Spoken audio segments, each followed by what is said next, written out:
అబ్బాయి నా చిన్ని బుజ్జాయి ఊరుకో అబ్బాయి నా చిన్ని బుజ్జాయి పోరాడా మీ నాన్న గమ్మి నీస్తులగలిశారు గమ్మి నీస్తులగలిశారు లాలి లాలమ్మ లాలి లాలమ్మ లాలి లాలమ్మ లాలి విప్లవాల ఉయ్యాలలుగే వీరుల కథ మీకినిపిస్తా సూరుల కథ మీకినిపిస్తా ఆశయాల మీద ఆటుపోటులు చూసినారు ఆశయాల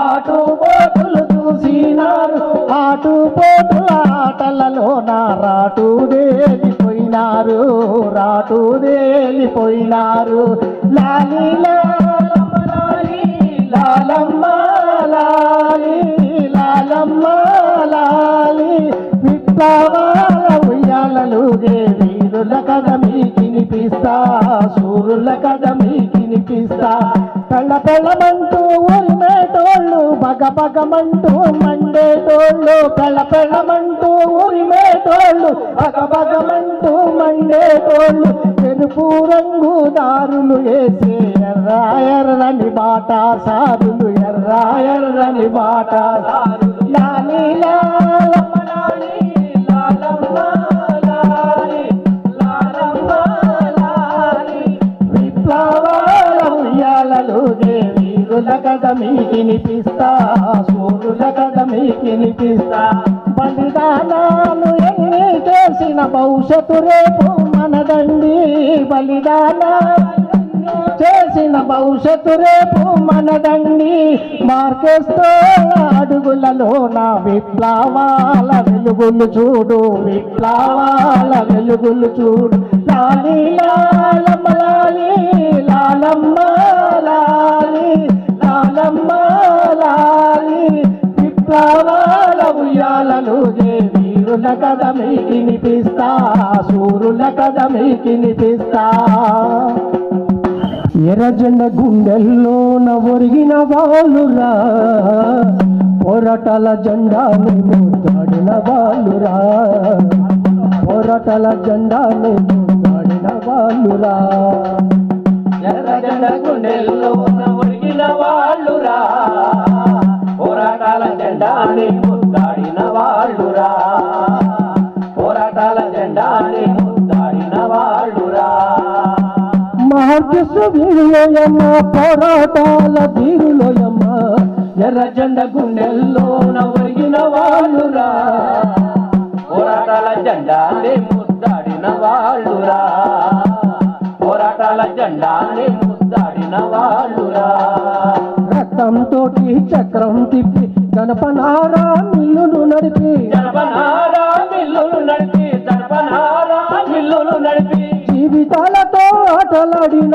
యజమానుల ఎదురొట్టిన వాళ్ళు ఎర్రజెండ గుండెల్లోన ఒరిగిన వాళ్ళురా పోరాటాల జెండాని ముద్దాడిన వాళ్ళురా పోరాటాల జెండాని ముద్దాడిన వాళ్ళురా చేతుల కంచం చంకల బిడ్డ ఊరు వాడతో కదిలిన వాళ్ళు ఊరు వాడతో కదిలిన వాళ్ళు ఊరు వాడతో కదిలిన వాళ్ళు ఆకలి ముందు దోపిడి కోటలు కూలిపోవుట కాయమన్నారు ఎర్రజెండ గుండెల్లోన ఒరిగిన వాళ్ళురా పోరాటాల జెండాని ముద్దాడిన వాళ్ళురా పోరాటాల జెండాని ముద్దాడిన వాళ్ళురా లాఠీలైనా తూటాలైనా ఉద్యమానిగా ఆపలేవని ఉద్యమానిగా ఆపలేవని ఉద్యమానిగా ఆపలేవని గుండెకు గుండెను ఇచ్చిన వాళ్ళు రక్తం మొక్కులు పోసిన వాళ్ళు ఎర్రజెండ గుండెల్లోన ఒరిగిన వాళ్ళురా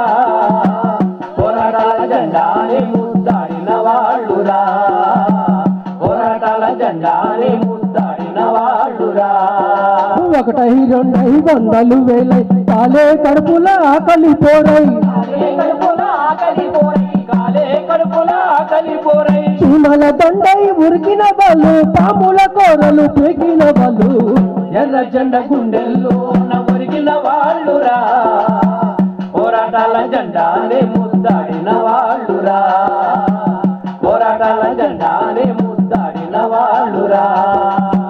బంధుల కత్తి వెట్లకు రాలిపోయిన మొగ్గలు వాళ్ళు రాలిపోయిన మొగ్గలు వాళ్ళు రాలిపోయిన మొగ్గలు వాళ్ళు కష్ట జీవుల ఐక్యత చాటి నేల కొరిగిన మందారాలు ఎర్రజెండ గుండెల్లో ఒరిగిన వాళ్ళురా పోరాటాల జెండానే ముద్దాడిన వాళ్ళురా పోరాటాల జెండానే ముద్దాడిన వాళ్ళురా అక్కలార మీ అతనాదాలు రగిలే పోరుకు సైరను వగులు రగిలే పోరుకు సైరను అన్నారు రైలే పోరుకు సైరను అన్నారు పండలార మీ కంటి చూపులు కార్మిక వీరుల సమ్మెటలగులు ఎర్ర జెండ గుండెల్లో ఒరిగిన వాళ్ళురా పోరాటాల జెండానే ముద్దాడిన వాళ్ళురా పోరాటాల జెండానే ముద్దాడిన వాళ్ళురా జోహార్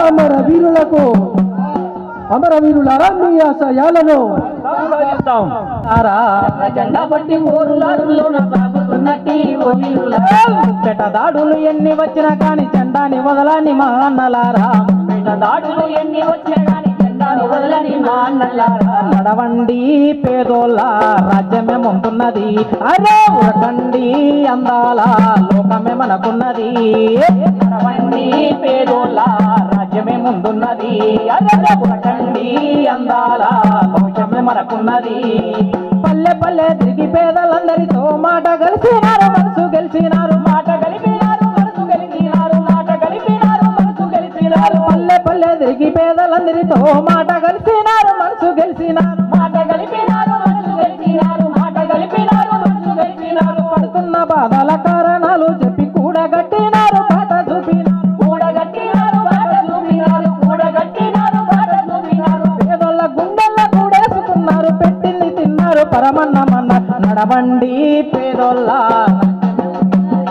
అరే ఉరకండి అందాల లోకమే మనకున్నది నడవండి పేదోళ్ళ రాజ్యమే మనకున్నది అరే ఉరకండి అందాల లోకమే మనకున్నది కూలాల పేరున మాతన మాటున పేదోళ్ళ మధ్యన సిచ్చు పెడుతుంటే పేదోళ్ళ మధ్యన చిచ్చు పెడుతుంటే పేదోళ్ళ మధ్యన చిచ్చు పెడుతుంటే ఉద్యమాలను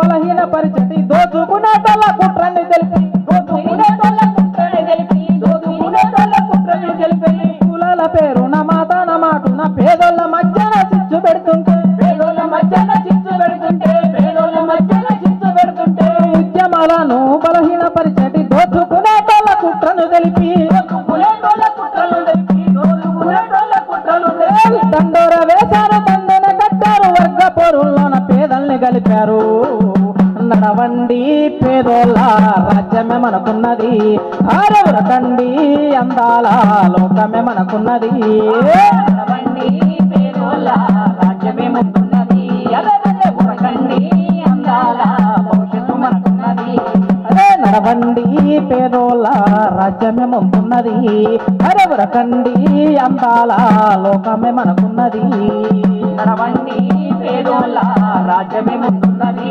అలరలే ఉరకండి అందాల భవిష్యత్తు మనకున్నది నడవండి పేదోళ్ళ రాజ్యమే ముందున్నది అరే ఉరకండి అందాల లోకమే మనకున్నది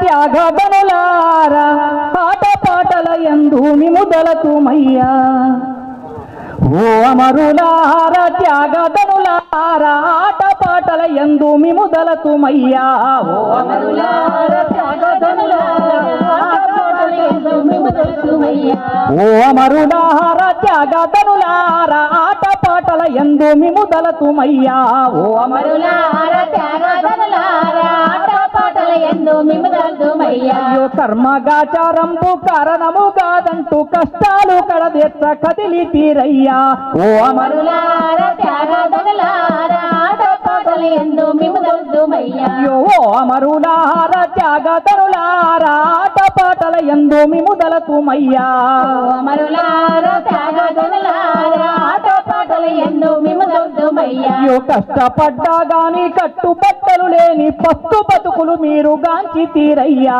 ఓ అమరులార త్యాగధనులారా ఆట పాటల ఎందు మిమ్మదలద్దుమయ్యా అరే కష్టపడ్డా గాని కట్టుబట్టలు లేని పస్తు బతుకులు మీరు గాంచి తీరయ్యా అమరులార త్యాగధనులార ఆటపాటల ఎందు మిమ్మదలద్దుమయ్యా భోగాలు భాగ్యాలు కొందరికే ఎందుకు అందరికీ ఆ బతుకు అందిస్తామంటూ అమరులార త్యాగధనులార ఆటపాటల ఎందు మిమ్మదలద్దుమయ్యా భోగాలు భాగ్యాలు కొందరికే ఎందుకు అందరికీ ఆ బతుకు అందిస్తామంటూ అమరులార త్యాగధనులార ఆటపాటల ఎందు మిమ్మదలద్దుమయ్యా అందరిది మన అందరిది భూమైతే కొందరికే ఎట్లొచ్చే మోతాన్ని పసిగట్టి తెలిపి తీరయ్యా అమరులార త్యాగధనులార ఆటపాటల ఎందు మిమ్మదలద్దుమయ్యా అరే అందరిది భూమైతే కొందరికే ఎట్లొచ్చే మోతాన్ని పసిగట్టి తెలిపి తీరయ్యా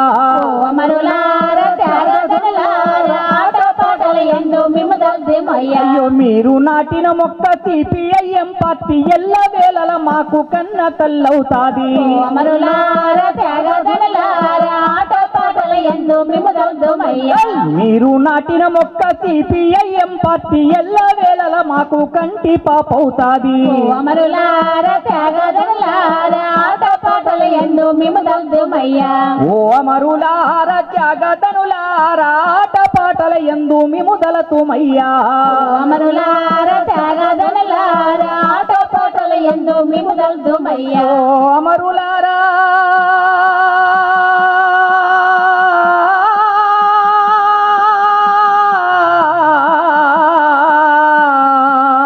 మా వీరులారా ఓ అమరులారా త్యాగధనులార ఆటపాటల ఎందు మిమ్మదలద్దుమయ్యా ఓ అమరులార త్యాగధనులార ఆటపాటల ఎందు మిమ్మదలద్దుమయ్యా ఆటపాటల యందు మిముదలతుమయ్యా ఆటపాటల ఎందు మిమ్మదలద్దుమయ్యా ఆటపాటల యందు మిముదలతుమయ్యా ఆటపాటల యందు మిముదలతుమయ్యా ఆటపాటల యందు మిముదలతుమయ్యా జోహార్ కామ్రేడ్ దొంగల కోటయ్య గారికి జోహార్ జోహార్ జోహార్ కామ్రేడ్ దొంగల కోటయ్య గారికి జోహార్ జోహార్ సాధిస్తాం కోటయ్య గారు మీ ఆశయాలను సాధిస్తాం భూమి కోసం భుక్తి కోసం సాగే రైతుల పోరాటం ఇది సాగే రైతుల పోరాటం భూమి కోసం భుక్తి కోసం సాగే రైతుల పోరాటం ఇది సాగే రైతుల పోరాటం అంతం కాదిది ఆరంభం అంతం కాదిది ఆరంభం ఇది అనంత జీవన సంగ్రామం ఇది అనంత జీవన సంగ్రామం భూమి కోసం భుక్తి కోసం సాగే రైతుల పోరాటం సాగే రైతుల పోరాటం భూమి కోసం భుక్తి కోసం సాగే రైతుల పోరాటం ఇది సాగే రైతుల పోరాటం అంతం కాదిది ఆరంభం ఇది అనంత జీవన సంగ్రామం అంతం కాదిది ఆరంభం ఇది అనంత జీవన సంగ్రామం రాజులు మారి రోజులు మారిన పాలన చేసే పద్ధతి మారిన చేసే పద్ధతి అరే రాజులు మారి రోజులు మారిన పాలన చేసే పద్ధతి మారిన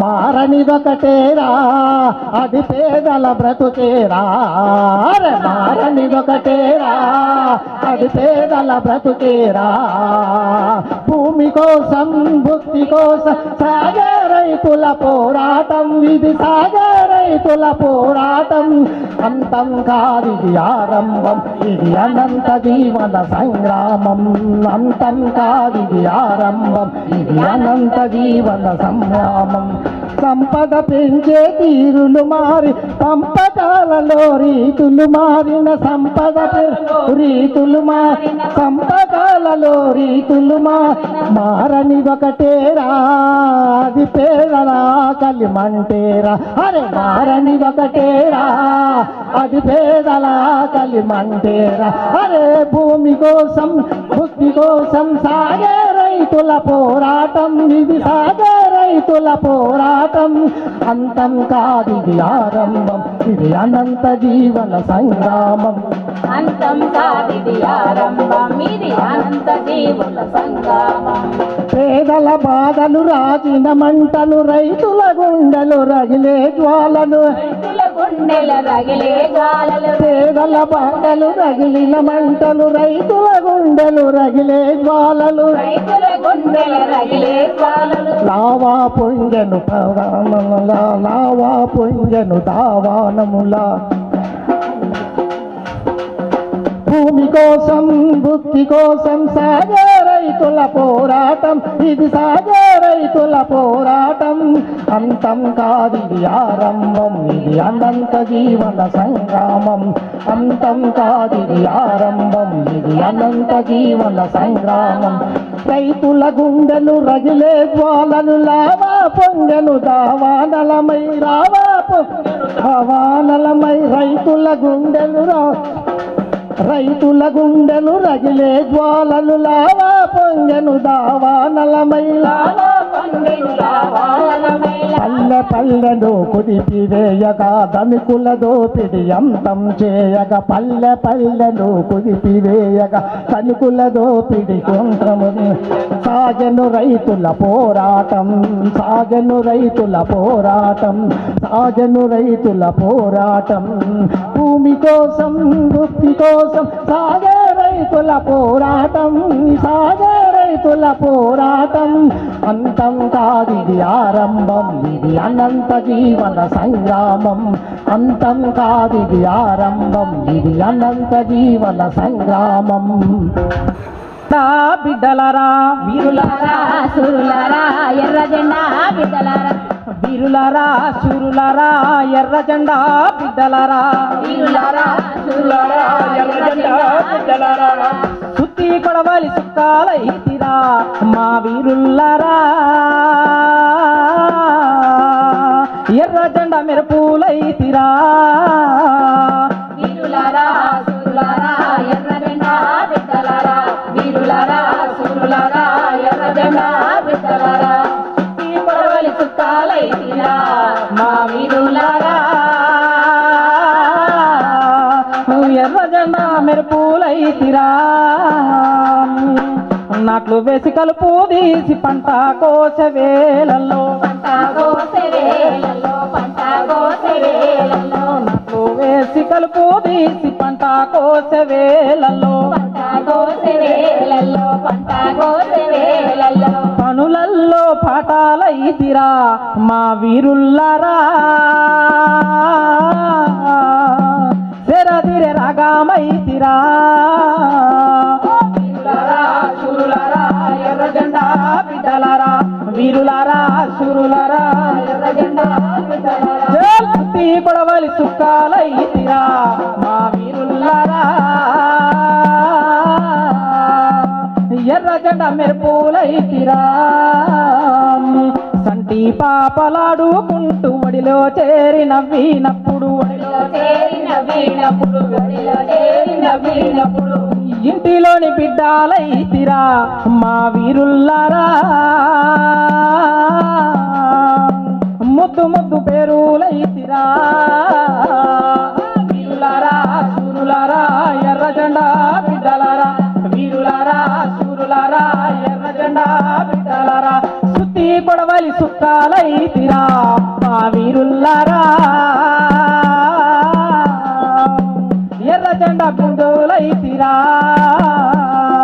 వీరులారా శూరులారా ఎర్ర జెండా బిడ్డలారా సుత్తి కొడవలి సుక్కాలైతిరా మా వీరుల్లారా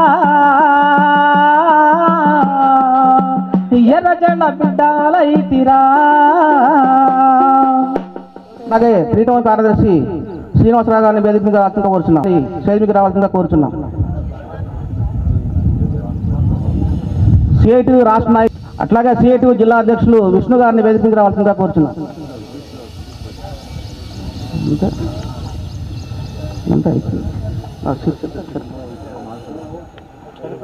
అట్లాగే నాగసులోచన గారిని కూడా వేదిక మీద రావాల్సిందిగా కోరుచున్నాం.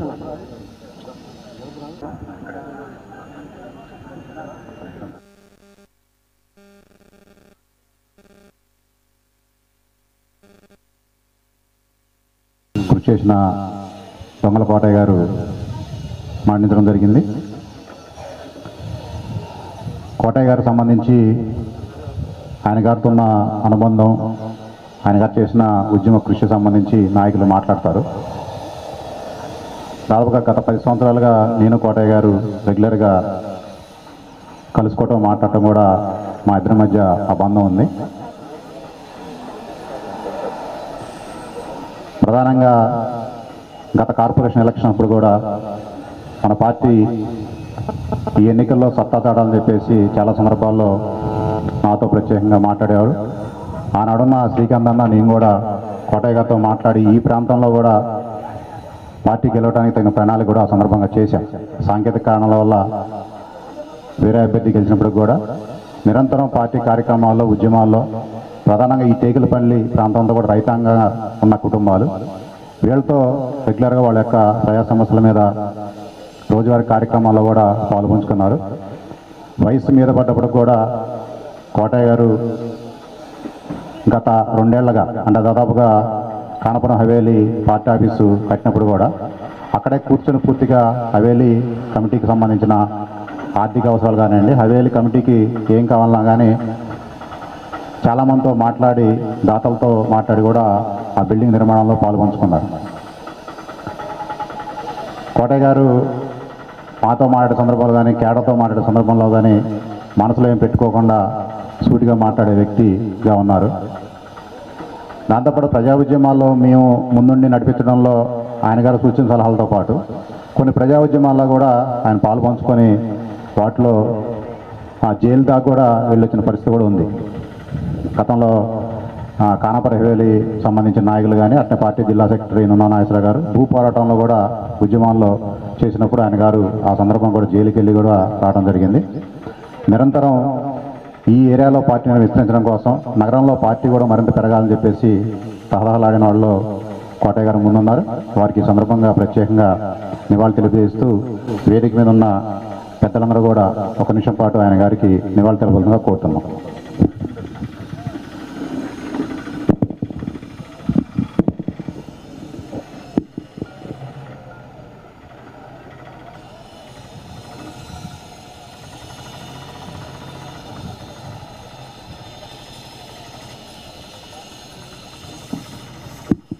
జోహార్ కోటయ్య గారికి, జోహార్ దొంగల కోటయ్య గారికి, సహిస్తాం కోటయ్య గారి ఆశయాలు, కోటయ్య గారి ఆశయాలు. ఓకే, ప్రత్యేకంగా అనుబంధం చేయడం జరిగింది. దాన్ని పార్టీ కేంద్ర సభ్యులు తమ్మియ్య గారి చేతుల మీదుగా ఆవిష్కరణ చేయడంగా కోరుతున్నాం.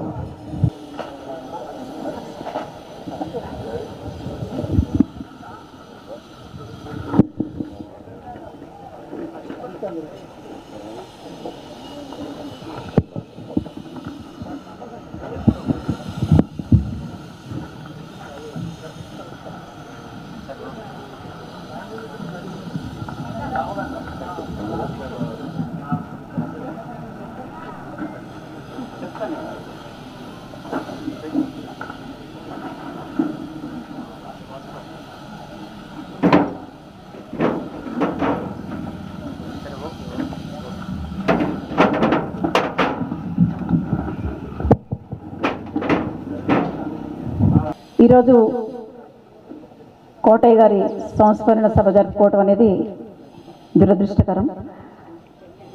ఎందుకంటే చనిపోయే చిన్న వయసు కాకపోయినప్పటికీ కూడా ఈరోజు వస్తున్న జీవన పరిణామాలు కనుక గమనిస్తే చనిపోయే వయసు ఏమీ కాదు. 72 ఏమో అన్నారు కుటుంబ సభ్యులు, 72, 73, 80 దాకా యాక్టివ్గా తిరగగలిగిన జీవన ప్రమాణాలు ఈరోజు ఉన్నాయి భారతదేశంలో. అట్లా చూసుకున్నప్పుడు కోటయ్య గారు అకాల మరణం అని చెప్పుకోవాల్సిన పరిస్థితి. స్టంట్ వేయించుకొని తగ్గి బాగానే ఉండి కోలుకుంటున్నారు అనుకున్న దశలో సడన్గా మరణ వార్త వినాల్సిన పరిస్థితి ఏర్పడింది. దాదాపు క్యాడర్ అంతా కూడా దిగ్భ్రాంతికి గురైన సందర్భం. విక్రమ్ మాట్లాడుతూ చెప్పాడు కోటయ్య గారి గురించి.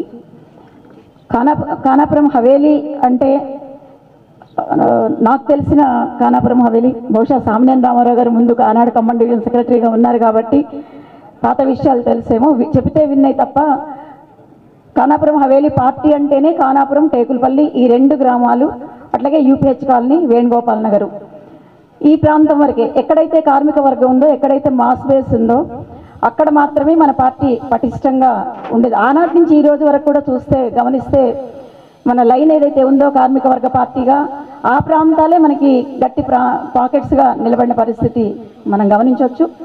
ఖానాపురం టేకులపల్లికి సంబంధించి ఆనాడు సీనియర్ నాయకులు గజబల్లి విడిపోయిన టైం కావచ్చు, తర్వాత రాజీవ్ గాంధీ చనిపోయిన సమయం కావచ్చు, యూపీహెచ్ కాలనీ, ఖానాపురం, టేకులపల్లి ప్రాంతాలు మొత్తం కూడా మన పార్టీ కేడర్ కుటుంబాలపైన దాడులు జరిగిన పరిస్థితి ఉందనేది విన్నాను నేను. మొన్న చనిపోయిన రోజు మాట్లాడుతూ కూడా ఒక కామ్రేడ్ చెప్తున్నారు, ఇంటి మీదకి కాంగ్రెస్ వాళ్ళు దాడికి వస్తే పెద్దనాగయ్య గారు అట్లాగే కోటయ్య గారిని ఇద్దరిని కొట్టడానికి వస్తే, విజయ్ గారు చాలా సైలెంట్గా ఉంటారు, కోటయ్య గారి భార్య, నాకు కూడా తెలియదు, మొన్న విన్నాను.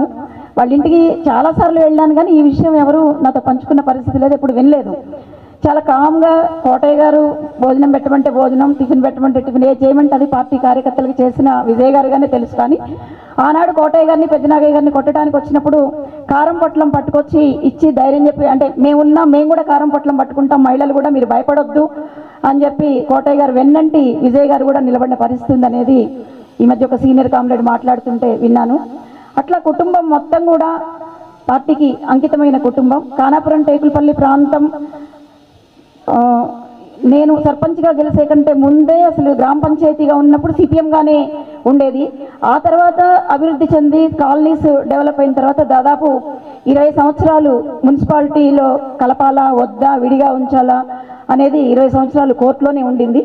20 సంవత్సరాల తర్వాత అప్పుడు సిపిఎం పార్టీ ఎమ్మెల్యే అట్లాగే తమ్మినేని గారు ఎంపీ ఉన్న టైంలో కోర్టులో ఫైట్ చేసి గ్రామ పంచాయతీ ఎన్నికలు జరగాలి అని అనుకున్నప్పుడు 97లో ఎన్నికలు జరిగినాయి. అంతకంటే ముందు 96 అనుకుంటే ఎంపీటీసీలు కొత్తగా వచ్చిన సందర్భం అది. ఖానాపురం హవేలీకి సంబంధించి 5 ఎంపీటీసీలు, టేకులపల్లి ఖానాపురానికి సంబంధించి పెద్దనాగయ్య గారు పోటీ చేశారు, యూపీహెచ్ కాలనీలో ముత్యాల ప్రభాకర్ పోటీ చేశారు, రోటరీ నగర్ శ్రీనగర్ కాలనీ నేను పోటీ చేశాను, అట్లాగే స్వరూపరాణి గారేమో ద్వారకానగర్ పోటీ చేశారు, ఎదురుగానే ఉన్నారు. అట్లా మొత్తం కపిలబాయి రవీందర్, ఇట్లా 5 ఎంపీటీసీలు పోటీ చేస్తే పార్టీ గుర్తు మీద గెలుపు అనేది ఎప్పుడు కూడా ఖానాపురం టేకులపల్లి అత్యధిక మెజార్టీ ఇచ్చి ఫస్ట్ ఎంపీటీసీని గెలిపించిన పరిస్థితి ఖానాపురం టేకులపల్లి గ్రామాలకు ఉంది. యూపీహెచ్ కాలనీ కూడా గెలిచాం కానీ మెజారిటీ అంటే ఖానాపురం టేకులపల్లి 2 గ్రామాల నుంచి అత్యధిక మెజార్టీ వచ్చిన సందర్భం కూడా ఆ రోజు. నేను కొత్త రాజకీయాలకి మహిళా సంఘంలో పనిచేశాను కానీ అప్పటి నుంచి ఇప్పటి వరకు చూస్తే ఈ 2 గ్రామాలు పార్టీగానే ఉన్నాయి. మిగిలిన ప్రాంతం అంతా మధ్యతరగతి ప్రాంతం. రాష్ట్ర రాజకీయాలు ఏ రకంగా ఉంటే రాష్ట్ర రాజకీయాలు ఊపును బట్టి, కేంద్ర రాజకీయాలు ఊపును బట్టి పార్టీలో ఉండాలా, బయటికి వెళ్ళాలా అనే వేవరి మనస్తత్వంతో, మిడిల్ క్లాస్ మనస్తత్వంతో ఉన్నప్పటికీ ఈ ప్రాంతం మాత్రం ఆ రోజు నుంచి ఈ రోజు వరకు కూడా ఈ కుటుంబాలన్నీ కూడా పార్టీ వెనుక నిలబెట్టే దానికోసం కోటయ్య గారు లాంటి వాళ్ళ కృషి ఉందనేది మనం చెప్పుకోవాల్సిన అవసరం ఉంది. అట్లాగే మొదటి పంచాయతీ ఎన్నికల్లో కూడా వాళ్ళ కుటుంబ అభ్యర్థి ఎవరు పోటీ చేయాల.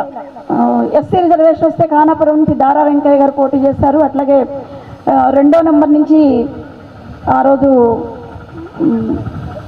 ఒక మన పార్టీ వైపు నుంచి, అంటే పార్టీ గుర్తులు లేవు, ఈ 2 సెగ్మెంట్లు కూడా మనం వార్డులు గెలుచుకుంటే ఆ వార్డుల్లో అత్యధిక మెజార్టీ వచ్చింది. వార్డులకు మెజార్టీ రావటమే కాదు, వార్డుల్లో వచ్చిన మెజారిటీ ఏదైతే ఉందో పంచాయతీ ఎన్నికల్లో స్థానిక సమస్యల్లో కుటుంబాల ఓట్లు పడతాయి, సర్పంచ్కి ఓట్లు తగ్గుతాయి. కానీ ఎక్కడ కూడా తేడా లేకుండా వార్డుకి ఎన్ని ఓట్లు వచ్చాయో సర్పంచ్కి అంత మెజారిటీ.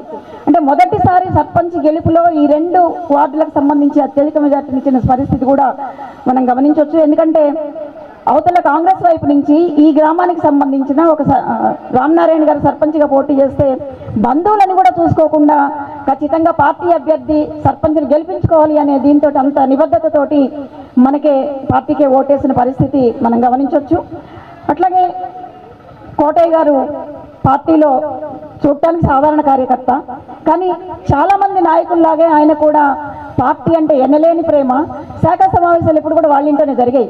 నేను సర్పంచ్ ఉన్న తర్వాత శాఖలు అప్పచెప్పిన తర్వాత శాఖకి టేకులపల్లి వాళ్ళ ఇంటికి వెళ్తే నిర్మోహమాటంగా ఆయన ఏమనుకుంటాడో అది. ఈ లైన్ ఎందుకు తీసుకుంది పార్టీ, మీరెందుకు అక్కడ ఎట్లా మాట్లాడారు, పంచాయతీ సర్పంచ్గా మీరు ఎందుకు చేయలేదు, ఇక్కడ తప్పు చేశారు, ఇక్కడ ఒప్పు చేశారు అంటే పార్టీ ఏదైతే నిర్మాణ సూత్రం చెప్పిందో ఏది మాట్లాడినా శాఖలో మాట్లాడాలి. ఖచ్చితంగా పార్టీ అభివృద్ధి కోసం ముందుంది ఎవరు అనేది గమనించకుండా అడగాల్సింది. అంటే తప్పు జరిగింది అని ప్రశ్నిస్తే పార్టీ బాగుపడుతుంది. పార్టీ నిర్మాణ సూత్రం ప్రకారం నడుచుకున్న వ్యక్తి కోటయ్య గారు. ఆ రకంగా శాఖలో మమ్మల్ని నిలదీసేవాళ్ళు. నన్ను నిలదీసిన దాంట్లో కోటయ్య గారు ఒకళ్ళు, అట్లాగే కొత్తగూడెం ఎరవేలి లింగయ్య గారు కూడా, ఆ కామ్రేడ్ కూడా చనిపోయారు. కానీ ఆ కామ్రేడ్ కూడా మహిళా సంఘం ఊళ్ళోకి రాకపోతే ఏం చేస్తున్నావు అమ్మా, ఊళ్ళోకి రావటం లేదు, టౌన్లో కూర్చొని పార్టీని ఏం చేస్తావు, కొత్తగూడెం రా, టేకులపల్లి రా అని చెప్పి ఆప్యాయంగా ఇక్కడ కోటయ్య గారు కావచ్చు, అక్కడ ఎరవేలి లింగయ్య గారు కావచ్చు పిలిచి పని చేయట్లేదు అని మమ్మల్ని గద్దించిన పరిస్థితి కూడా నా అనుభవంలో ఉంది. అప్పటి నుంచి ఇప్పటి వరకు కూడా కడకంటా కూడా ఆయన బంధువులు స్వయాన తమ్ముడు కోడలు అనుకుంటా ఆనాడు ఎంపీటీసీగా పోటీ చేసింది. ఖానాపురమేమో మన పార్టీ నుంచి ఎంపీటీసీగా ఇచ్చాము. ఆ టైంలో కొంతమంది కుటుంబీకులు పార్టీ సభ్యులైనప్పటికీ కూడా చుట్టరికం చూసుకొని ఓటేస్తే కోటయ్య గారు లాంటి వాళ్ళు మాత్రం ఎక్కడ తమ్ముడు కోడలు కాంగ్రెస్, నేను కమ్యూనిస్టు, నా పార్టీ గెలవాలి అని చెప్పి ఎక్కడ కూడా తనకి తెలిసిన వాళ్ళని కూడా పక్కకు పోతుంటే కూడా వాళ్ళకి సర్ది చెప్పి ఓటేయించిన పరిస్థితి చూసాం. ఆ రోజు ఖచ్చితంగా 6 ఓట్లతోటి ఓడిపోయాము. ఆ 6 ఓట్లు కూడా ఎవరేశారో ఆనాటి నిర్మాణంలో వేసిన వాళ్ళు కూడా శాఖకు వచ్చి మేము వేసాము అని చెప్పి అంగీకరించిన పరిస్థితి, యాక్షన్ తీసుకున్న పరిస్థితి కూడా చూస్తాం. ఆ 6 ఓట్లతోటే ఆ ఎంపీటీసీ ఓడిపోయాం. దురదృష్టం ఏంటంటే అర్బన్ ఎంపీపీ కూడా పోయింది దాంతో. అంటే అట్లాంటి సందర్భంలో కూడా తాను నిక్కచ్చిగా నిలబడ్డాడు. తమ్ముడు కోడలు నిలబడ్డా కూడా ఆవిడ ఎంపీపీ అయింది. ఎంపీపీ నా కుటుంబానికి వస్తుంది కదని ఎక్కడ కూడా ఆలోచించలేదు. నా పార్టీ ఎంపీటీసీ గెలవాలి, నా పార్టీకి ఎంపీపీ రావాలి, అర్బన్ ఎంపీపీ వస్తే పార్టీ పెరుగుతుంది అనే ఆశతోటే ఆయన పనిచేశారు. అంత నిబద్ధతగా ఉన్న వ్యక్తి. అట్లాగే తిరుపతిరావు డివైఎఫ్ఐ హవేలీ సెక్రటరీ అయినప్పుడు కానీ, క్రికెట్ పోటీలు పెడుతున్నప్పుడు కానీ, ఆర్థికంగా అభివృద్ధి చెందుతున్న టైము, ఖర్చెందుకు, రియల్ ఎస్టేట్లో పనిచేసుకో, ఇంకా 4 రూపాయలు వస్తాయని చెప్పకుండా నాయకుడిగా కొడుకు ఎదుగుతుంటే నా పార్టీకి నాయకుడిగా ఎదుగుతున్నాడని సంతోషపడ్డాడు తప్ప ఎక్కడ ఆటంక పెట్టిన పరిస్థితి లేదు. దీన్ని ఖచ్చితంగా అభినందించాల్సిన అవసరం ఉందని నేను భావిస్తున్నాను. ఎందుకంటే కుటుంబాల్లో కొంత డబ్బు వచ్చిన తర్వాత మన పిల్లలు సుఖపడతారు, మంచిగా ఉంటారు, బాగుంటారు, పక్కకుంచాలి అనే ప్రయత్నం చేస్తున్న ఈ రోజుల్లో తన కొడుకు అన్ని డబ్బులుండి సుఖపడవచ్చు లేదా బూర్జో పార్టీలో ఉండొచ్చు, అది ఆలోచించకుండా ఖచ్చితంగా కష్టాలను నమ్ముకొని ఎర్రజెండా నీడలోనే ఎర్రజెండా పార్టీని పెంచడం కోసం నేను కాదు, నా కొడుకు, నా పిల్లలందరూ కూడా ఈ జెండా వెనకే ఉంటారని నిలబెట్టిన త్యాగశీలి కోటయ్య గారు. ఖచ్చితంగా అభినందించాల్సిన అవసరం ఉందని చెప్పి విజ్ఞప్తి చేస్తున్నాను నేను. అట్లాంటి కోటయ్య గారు. అట్లాగే హవేలీ ఆఫీసుకి సంబంధించి కూడా, హవేలీ ఆఫీసుకి సంబంధించి స్థలం ధనాకుల నాగేశ్వరరావు గారు, కోటయ్య గారు ఇద్దరు మేము వీడియోస్ కాలనీలో కట్టాలనుకున్నప్పుడు అక్కడ స్థలం కొంటే మిడిల్ క్లాస్ ఏరియా, ఇక్కడ సిపిఎం ఆఫీస్ వస్తే సైకిల్ మీద తిరుగుతారు, అట్ట చేస్తారు, ఇట్ట చేస్తారు, చాలా ఆటంకాలు వచ్చాయి. అది అమ్మేసిన తర్వాత ఎక్కడ అద్దెకున్నాము సాధనా కాలేజీలో, ఏం చేయాలి ఎట్లా అన్నప్పుడు నాగేశ్వరరావు గారును కోటయ్య గారు అక్కడ స్థలం అమ్ముతున్నారు, మనం ఎంతో కొంత నామినల్గా కొంత కొంటే కొంత ఇతర ల్యాండ్ ఉంది కలిసి వస్తుంది అని చెప్పి ఆ ఇద్దరు కామ్రేడ్స్ చెప్పిన మీదట ఆనాడున్న కమిటీ కావచ్చు, పంచాయతీ పాలకవర్గం కావచ్చు, ఆ స్థలాన్ని కొనడం, ఆ రేకుల షెడ్ ఏర్పాటు చేసుకోవటం, ఆ రోజు నుంచి ఈ రోజు అంత పెద్ద ఆఫీస్ కట్టే వరకు కూడా విక్రమ్ చెప్పాడు. ఆఫీస్ కట్టేటప్పుడు ప్రతిరోజు అక్కడ కూర్చొని కుర్చీ వేసుకొని కూర్చొని అజమాయిషి చేసేవాళ్ళు. అట్లాగే ఫండ్ ఎక్కడైనా తక్కువ పడితే కూడా తనకి తెలిసిన పరిచయాలు కూడా చెప్పి ఇప్పించిన పరిస్థితి చూసాం. ఆ రకంగా తాను పనిచేయటమే కాకుండా చివరిదాకా తాను ఉండటమే కాకుండా తన తోటి సహచరులు కొంచెం పార్టీ భిన్నమైన ధోరణిలో పోయినప్పటికీ కూడా తొట్టుపడి కొంచెం ఒక అడుగు పక్కకేసి మళ్ళీ అడుగు సరి చేసుకున్న టైంలో కూడా ఆయన ఎక్కడ కూడా నా పక్కన ఉన్న వాళ్ళు తొట్టుపడి అడుగు పక్కకేశారు, నేను వేయకూడదని వాళ్ళకు కూడా వేయొద్దని చెప్పి తాను నిజాయితీగా నిలబడ్డ వ్యక్తి. అట్లాగే కొంచెం పక్కకు పోయిన వాళ్ళని కూడా ఇది మన పార్టీ, అంటే పొరపాటు జరిగింది సరి చేసుకొని రావాలి అని చెప్పి మళ్ళీ అందరినీ కూడా పార్టీలోకి తీసుకొచ్చే ప్రయత్నం చేసే దాంట్లో కూడా కోటయ్య గారు లాంటి వాళ్ళు ముందున్నారు. అలాంటి కామ్రేడ్ ఈరోజు మన మధ్య లేకపోవటం అనేది దురదృష్టకరం. ఈ ప్రాంత ఉద్యమానికి తీరని లోటే. అయినప్పటికీ కూడా ఆ కుటుంబం నుంచి తిరుపతిరావు గారిని మనకి ఒక లీడర్గా అప్పచెప్పారు. అట్లాగే వాళ్ళ పిల్లలు కూడా ఈరోజు కార్యక్రమాల్లో పాల్గొంటున్నారు. అట్లా మనం కోటయ్య గారికి నిజమైన నివాళి అర్పించడము అంటే ఆయన లేని లోటు లేకపోవడం బాధ అయినప్పటికీ లేని లోటు తెలియకుండా చేయాలి అంటే ఇక్కడికి వచ్చిన అందరూ కూడా ఆయన బాటలో నడవాలి, అదే నిబద్ధతతో ఉండాలి.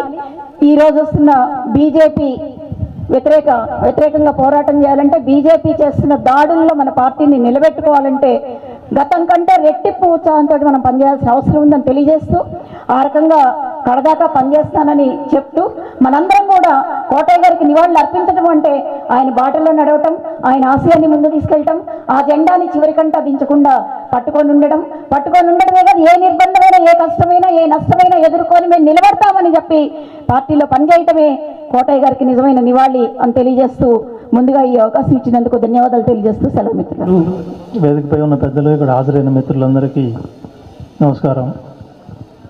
చాలా బాధాకరం, మన ప్రియమైన కామ్రేడ్ తుంగల కోటయ్య గారు మరణించడం సహజమే, వయసు కూడా ఉంది. అయితే సార్లు గారు చెప్పినట్టుగా ఈనాటి ఆరోగ్య పరిస్థితుల్లో, వైద్యం అందుబాటులో ఉన్న పరిస్థితుల్లో ఇంకా ఎక్కువ కాలం బతికే అవకాశం ఉంది, పనిచేసే అవకాశం ఉంది. అలా పనిచేసే జీలున్న కామ్రేడు ఆ రకంగా అనుకోకుండా చనిపోయినట్టే భావిస్తున్నాం. ఆ కామ్రేడ్కు నా తరఫున, పార్టీ తరఫున విప్లవ జోహార్లు తెలియజేస్తూ, కోటయ్య గారి గురించి సార్లు గారు బాగా చెప్పారు. ఆమెకు ఈ ప్రాంతంలో ఉన్న పట్టు, పరిచయాలు, అనేక ఉద్యమాల్లో సహచరుడుగా పనిచేసినటువంటి అనుభవాలు అన్నిటి గురించి చెప్పారు. కోటయ్య చాలా సృహద్భావమైన మనిషి, అందరికీ చనువుగా, స్నేహంగా ఉండి, మంచిగా మాట్లాడి, ఎవరికి వ్యతిరేకంగా మాట్లాడి శత్రువు అనిపించుకునే లక్షణం ఆయనకు లేదు. అదొక గొప్ప గుణం. కమ్యూనిస్టులు అంటే ఏదో ఎప్పుడు ముఖం బిర్రుగానే ఉండాలి, వర్గ పోరాట కృషితోటి ఎర్రగా ఉండాలి, కోపంతో ఎదుటి వాళ్ళ మీద కసితో ఉండాలి అనుకోవడం చాలా కరెక్ట్ కాదు. చాలామంది బూజ్వాల ప్రచారం చేస్తున్నారు కమ్యూనిస్టుల గురించి. కమ్యూనిస్టులు అంటే హింసాకోరులు, దయాదాక్షిణ్యం లేని వాళ్ళు, జాలి లేని వాళ్ళు, ఇట్లాంటి మాటలను చేస్తారు. కానీ వాస్తవంగా జాలి, దయ ఉన్న ప్రతివాడు కమ్యూనిస్ట్ కాకపోవచ్చు, కానీ కమ్యూనిస్ట్ అన్న ప్రతివాడికి జాలి, దయ ఉంటుంది. అది లేకపోతే కమ్యూనిస్టే కాదు. మంచి మనస్తత్వం, తన పక్కవాడితో చక్కగా మాట్లాడే ఒక ధోరణి, అవగాహన, మనుషులందరినీ ప్రేమించే లక్షణం లేకపోతే కమ్యూనిస్ట్ కావటం ఎందుకు? కమ్యూనిస్ట్ కావటం అంటేనే పేద ధనిక లేకుండా, ఆ తారతమ్యం లేకుండా సమానం కావాలని కోరుకునే సిద్ధాంతం కదా. ఎక్కువ కులం, తక్కువ కులం అనేది లేదు, అంతా సమానమే అని కోరుకునే లక్షణం కదా కమ్యూనిస్టులది.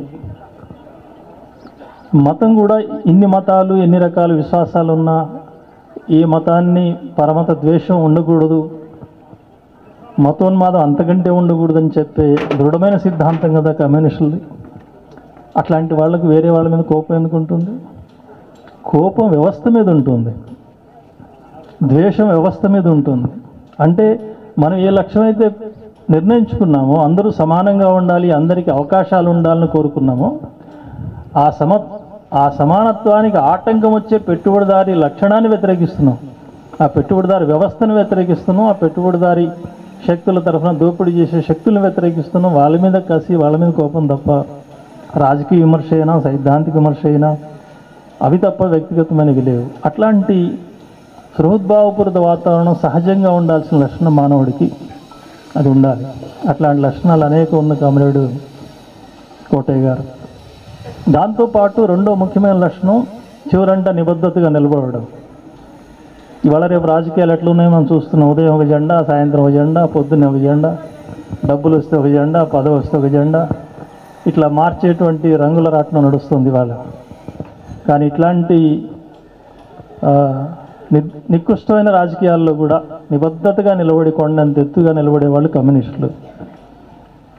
పదవి ఉంటేనో లేకపోతేనో, ఓట్లు వస్తేనో రాకపోతేనో, డబ్బు సంపాదించే అవకాశాలు ఉంటేనో లేకపోతేనో ఆలోచనలు మార్చుకునే సిద్ధాంతం కాదు కమ్యూనిస్టులది. ఆశయం అనేది వీటి కోసం కాదు కాబట్టి ఆశయం సాధించేదాకా నికరంగా చివరంట నిలబడేవాళ్ళు కమ్యూనిస్ట్ ప్రకృతి. అట్లాంటి ప్రకృతికి, సిద్ధాంతానికి కట్టుబడి ఉన్న నాయకుడు తమ్ముడు కోటయ్య గారు. మూడోది తనే కాక తన కుటుంబాన్ని మొత్తాన్ని కూడా అట్లా తీర్చిదిద్దటం. కొంతమంది ఉంటారు తను కమ్యూనిస్ట్గా ఉంటాడు, తన లోపల అనుకుంటుంటాడు ఏదో మెడకబడ్డ పాము కలవక తప్పుతుందా, ఇక ఇందులో చేరాం కాబట్టి ఇక పోయేదాకా ఇందులో ఉందాం, పరువు దక్కించుకుందాం, కానీ నా పిల్లలు ఇంకా వేరే చేసుకోవాలి, వ్యాపారం చేసుకోవాలి, బాగుపడాలి, వేరే రాజకీయ పార్టీలు పోయిన అభ్యంతరం లేదు, ఇట్లాంటి రకరకాల ఆలోచనలు ఉండేవాళ్ళు ఉంటారు. అట్లా కాకుండా ఆ కామ్రేడ్ తన పిల్లల్ని కూడా అదే రకంగా తీర్చిదిద్దాడు. అయితే పిల్లల్ని తీర్చిదిద్దడం తల్లిదండ్రులు చేయగానే తీర్చిదిద్దబడతారని కూడా ఏం లేదు. ఆ జీలు పిల్లలకు కూడా ఉండాలి. ఆ తిరుపతిరావులో పుష్కలంగా ఉంది. తను కూడా ఆ సిద్ధాంతానికి ఎర్రజెండాకు కట్టుబడి ఉండాలనే పట్టుదల ఉన్న కామ్రేడ్. అందువల్ల ఆ రకంగా ఆ విషయంలో కూడా అతను ఆదర్శంగా ఉన్నాడు. ఇక్కడ అనేక పోరాటాలు జరిగినాయి, అనేక ఉద్యమాలు జరిగినాయి. వీటన్నిటిలో ఎన్నో కష్టాలు, ఆటుపోట్లు వచ్చినాయి. ఇందాక చెప్పినట్టుగా దాడులు జరిగినాయి, హత్యా ప్రయత్నాలు జరిగినాయి. ఇక్కడ ఉన్న కామ్రేడ్స్ అందరూ కూడా చాలామంది ఉన్నారు. ఒకళ్ళిద్దరు పేర్లు చెప్తే మళ్ళీ మిగతా వాళ్ళు నొచ్చుకోవచ్చు. అందువల్ల అందరూ కూడా అన్ని పరీక్షా సమయాల్లో దృఢంగా రాయిలాగా నిలబడ్డారు కాబట్టి ఉద్యమం ఇలాగా ఉంది. ఖానాపురం హవేలీ అంటే ఒక 15-20 సంవత్సరాల పాటు జిల్లా ఉద్యమంలో కలికితురాయిలాగా ఉంది. ఇప్పుడు లేదని కాదు, అనేక పరిస్థితులు రీత్యా చారిత్రకంగానే కమ్యూనిస్టులు బలహీనపడ్డారు, అది వేరే విషయం. కానీ ఆనాడు ఈ ఉద్యమంలో ఆ స్థాయికి ఇది రావడానికి ఒకటి టౌన్ పార్ట్లో ఉద్యోగులు, మధ్యతరగతి వాళ్ళు, చాలామంది కమ్యూనిస్ట్ అభిమానులు, కమ్యూనిస్ట్ కుటుంబాల నుంచి వచ్చిన వాళ్ళు ఉద్యోగులుగా ఉండి, ముఖ్యంగా ధనమ్మ గారు, ఆమె నాయకత్వంలో అనేక మంది చేసిన కృషి. కానీ దాని బేస్గా కొన్ని గ్రామాలు మొదటి నుంచి చాలా సంవత్సరాల నుంచి కమ్యూనిస్ట్ ఉద్యమానికి బలంగా ఉన్న బేస్లు ఇందాక చెప్పినట్టుగా ఖానాపురం, అట్లాగే టైకులపల్లి, ఈ గ్రామాలు అట్లాంటి కోటలుగా ఉన్నాయి. ఈ బేస్లను ఆధారం చేసుకొని దానికి మరింత ఆకర్షణ తీసుకొచ్చింది మన పరిపాలన. సరళ గారు, ఆమె సామర్థ్యాలు మనకు తెలుసు. ఆ రకంగా ఒక వన్నె తీసుకొచ్చినటువంటి చరిత్ర ఖానాపురం హవేలీకి ఉంది. ఈ మొత్తం ఉద్యమంలో జరిగిన చరిత్రలో కోటయ్య గారిది ఒక ముఖ్యమైన పాత్ర. అట్లాంటి పాత్ర వహించినందుకు మనం అంతా ఆయనకు నివాళులు అర్పించాలి. ఆ పట్టుదలని, ఆ కృషిని మనం ఆదర్శంగా తీసుకోవాలి. భవిష్యత్తులో కృషి చేయాల్సిన అవసరం ఉంది. ఈ సందర్భంగా ఒకటి రెండు రాజకీయ మాటలు చెప్పి ముగిస్తాను. చాలామంది మాట్లాడేవాళ్ళు ఉన్నారు. నిన్న ఇవాళ పేపర్లో ఒక వార్త వస్తుంది, మీరు చూసే ఉంటారు. పార్లమెంట్లో కొత్త చట్టం పెట్టారు. పార్లమెంట్ ఉంది ఎందుకు? పార్లమెంట్ అంటే ప్రజలందరికీ ఉపయోగపడే చట్టాలు చేయాలి. కూలీలు కానీ, రైతులు కానీ, లేక మధ్యతరగతి ఉద్యోగులు కానీ, మహిళలు కానీ, విద్యార్థులు కానీ, రకరకాల సమస్యలు ఎదుర్కొన్న సమస్త ప్రజానీకానికి సంబంధించిన సమస్యలు పార్లమెంట్లో చర్చకు వస్తాయి. ఆ చర్చకు వచ్చిన సందర్భంలో మంచి మంచి చట్టాలు, దేశానికి ఉపయోగపడే చట్టాలు చేయాలి. సరే, ఇప్పుడు దాకా చేసిన చట్టాలు ఏది మంచి ఏది చెడు అంత చరిత్రలోకి నేను పోవట్లేదు. కానీ నిన్న ప్రవేశపెట్టిన చట్టం ఏం చట్టం? అది ఏం చట్టం అంటే, ఎవరైనా ఒక ఎమ్మెల్యే కానీ, ఒక మంత్రి కానీ, ముఖ్యమంత్రి కానీ, ప్రధానమంత్రి అయినా సరే, దాంట్లో ఏం పక్షపాతం చూపించలేదు.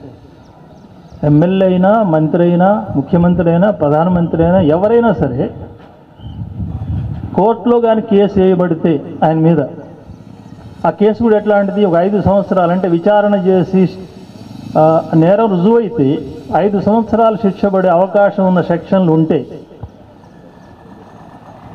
అట్లాంటి కేసు పెట్టబడిన మనిషి పోలీసులు అరెస్ట్ చేసి 30 రోజుల కంటే మించి కానీ జైల్లో ఉంటే, రిమాండ్ కింద, జైల్లో అంటే శిక్షపడి కాదు, ఒక కేసు వస్తుంది, కేసు రాగానే అరెస్ట్ చేస్తారు, తీసుకుపోయి పోలీస్ స్టేషన్లో పెడతారు, కోర్టుకు తీసుకుపోతే బెయిల్ రాకుండా చేస్తారు. ఒక 30 రోజులు అనుకోండి.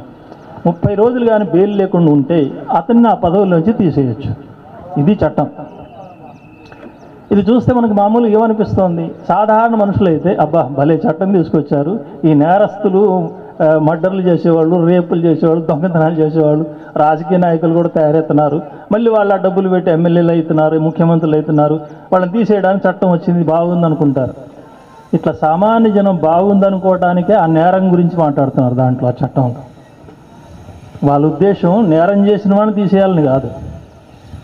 ప్రతిపక్షంగా ఎవరుంటే వాళ్ళు, పనికి మాలిన వాళ్ళు ఎవరుంటే, అంటే తమకు వ్యతిరేకంగా మాట్లాడే ముఖ్యమంత్రి ఉన్నా ఎవరున్నా సరే తీసేయడానికి ఆ చట్టం. మరి నేరం చేసిన వాడు మీరు చట్టం తీసుకోవద్దా? నేరం ఏంటి?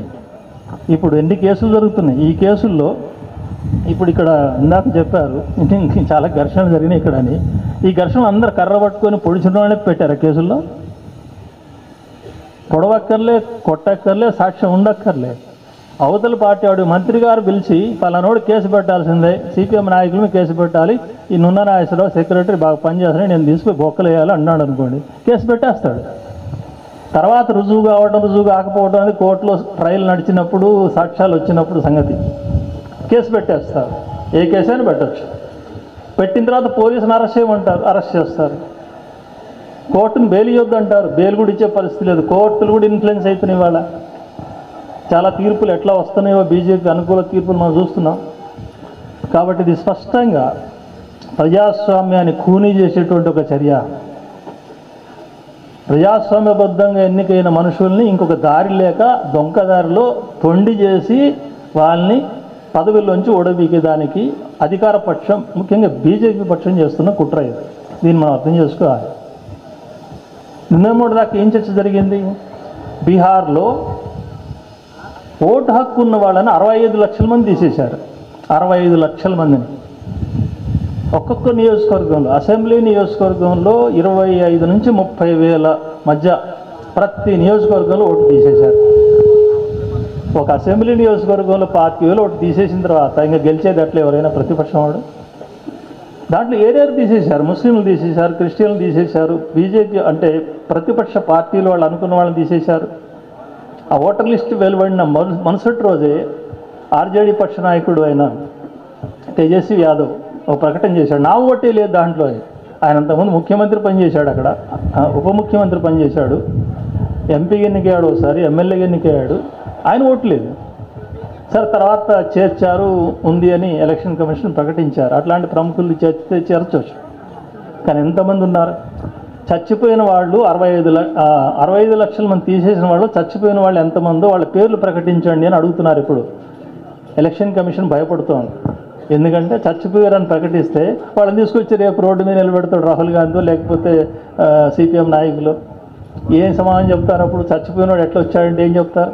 ఎలక్షన్ కమిషన్ బుద్ధి అంతా బయటపడుతుంది. అందుకని ఇప్పుడు ఎలక్షన్ కమిషన్ ఎదురుదాడి చేస్తుంది రాహుల్ గాంధీ మీద. ఏమనంటే నువ్వు చెప్పిన దానికి అఫిడవిట్ వేయమంటుంది. అఫిడవిట్ చాలా వేశారు ఇదివరకు, దాని మీద విచారణ ఏమి లేదు. ఇది బుకాయింపు తప్ప ఇంకోటి కాదు. ఎలక్షన్ కమిషన్ కూడా బీజేపీ ఏజెంట్ లాగా మారిపోయింది. అందుకే ఇప్పుడు దేశవ్యాప్తంగా అదొక ఉద్యమం నడుస్తోంది. అంటే మీరు ఒకసారి గమనించండి, ప్రజాస్వామ్యాన్ని తొత్తడం చేసేదానికి పాలక వర్గాలు ఎట్లా ప్రయత్నం చేస్తున్నాయి ఈ సమాజంలో. ఓటు హక్కు ప్రజాస్వామ్యం, ఎవరిష్టమైన వాడికి ఓటు వేసుకోవచ్చు, తన ఇష్టమైన మనిషిని గెలిపించుకోవచ్చు. కానీ ఇష్టమైన మనిషిని గెలిపించుకోకుండా డబ్బు అడ్డం వస్తుంది, సారాడ్డం వస్తుంది, భ్రమలడ్డం వస్తున్నాయి. అది మొదటి స్టెప్, అక్కడ ఆగిపోతుంది చాలా ప్రజాస్వామ్యం. అది కూడా దాటుకొని ఎవరైనా మళ్ళాంటి వాడు డబ్బుని, ప్రలోభాలని, బిర్యానీ పొట్లాలని అన్నిటినీ వదులుకొని నాకేం అవసరం లేదు నేను అనుకోండే గెలిపిస్తాను గెలిపించాడనుకోండి, రెండో ప్రమాదం రెడీగా ఉంటుంది. నువ్వు గెలిపించినోడు మళ్ళీ నీ పార్టీలోనే ఉంటాడని గ్యారంటీ లేదు. నువ్వు గెలుస్తూ అయిపోద్ది, ఓటేసిన తర్వాత ఇక నువ్వు ఇంటికి పోతావు, నీ పని లేదు 5 ఏళ్ళ దాకా. నువ్వు గెలిపించినవాడు ఎవడు? ఎమ్మెల్యే. ఆ ఎమ్మెల్యే నీ మాట వినాలని లేదు. ఎన్నిసార్లు చూసాం ఏ ఎమ్మెల్యే ఎటు మారాడు. ఇప్పుడు గవర్నరు నోటీసులు ఇచ్చాడు, ఎమ్మెల్యేలకి ఇస్తున్నాడు, ఎమ్మెల్యేలు మారుతున్నారు. ఎమ్మెల్యేలు మారితే ఒక చట్టం ఉందానికి, ఎమ్మెల్యే మారితే అతని శాసనసభ రద్దు కావాలని అదొక అడ్డం ఉంది ఆడ. ఈ అడ్డం కూడా దాడుతున్నారు. ఎట్లా దాడుతున్నారు? ఎమ్మెల్యే పార్టీ మారితే ఆ ఎమ్మెల్యే శాసనసభ్యత్వాన్ని రద్దు చేయాల్సింది ఎవరు? అది స్పీకర్. స్పీకర్ ఎవరు ఉంటారు? అధికార పార్టీ వాడు ఉంటాడు. ఆడు ఈ అధికార పార్టీ వాడు రద్దు చేయడు. ఎన్నాళ్ళు రద్దు చేయకుండా ఉండాలి? దాంట్లో చట్టంలో లేదు. అది మధ్య సుప్రీంకోర్టుకి వెళ్ళింది, ప్రతిపక్షాలు సుప్రీంకోర్టులో వేసినాయి. చాలా బాహాటంగా ఒక పార్టీలో గెలిచి ఇంకొక పార్టీలోకి మారిన ఎమ్మెల్యేలు ఉంటే స్పీకర్ నోటీసుకు పోగానే రద్దు చేయకుండా తాత్సారం చేస్తున్నాడు. పైగా వాళ్ళకి మంత్రి పదవులు కూడా ఇస్తున్నారు. గతంలో తెలుగుదేశం చేసింది, ఇప్పుడు కాంగ్రెస్ చేస్తోంది, ఇంతకుముందు టీఆర్ఎస్ చేసింది. ఎవరు బుద్ధిమంతులని లేదు ఇందులో. వీళ్ళందరూ ఆ పని చేశారు. ఇతర పార్టీలోంచి లాగడం, ఎమ్మెల్యేలు చేర్చుకోవడం, కోట్లు పెట్టి కొనుక్కోవడం, మళ్ళీ ఇక్కడ మంత్రి పదవులు ఇవ్వడం, ప్రభుత్వాలు నిలబెట్టుకోవడం. దీనికి వ్యతిరేకంగా గవర్నర్ దగ్గరికి పోతే గవర్నర్ ఏమన్నా అంటే కాల పరిమితి ఉండాల్సిందే, నిరవధికంగా దాటేయడానికి లేదు, ఒక 2 నెలల్లో 3 నెలల్లో పెట్టుకొని విచారించడానికి అని ఆయన ఒక డైరెక్షన్ ఇచ్చాడు. ఆ డైరెక్షన్ ఇవ్వడమే తప్పు. గవర్నర్కి ఆ రాజ్యాంగంలో అధికారమే లేదని వాదించారు ఈ బీజేపీ వారు. లేదా అధికారం ఉంది అని రుజువైంది. గవర్నర్ ఆ తీర్పు ఇచ్చాడు. ఇప్పుడు తెలంగాణ శాసనసభ స్పీకర్ నోటీసులు ఇస్తాడంట భద్రాచలం ఎమ్మెల్యేకి, ఇంకా పోయిన 8 మందో 9 మందో ఉన్నారు, వీళ్ళకి నోటీసులు ఇస్తాడు. ఇదొక కథ. పోని ఎమ్మెల్యే గెలిచాడు. ఎమ్మెల్యే గెలిచి ఒక ప్రభుత్వాన్ని ఎంచుకున్నారు.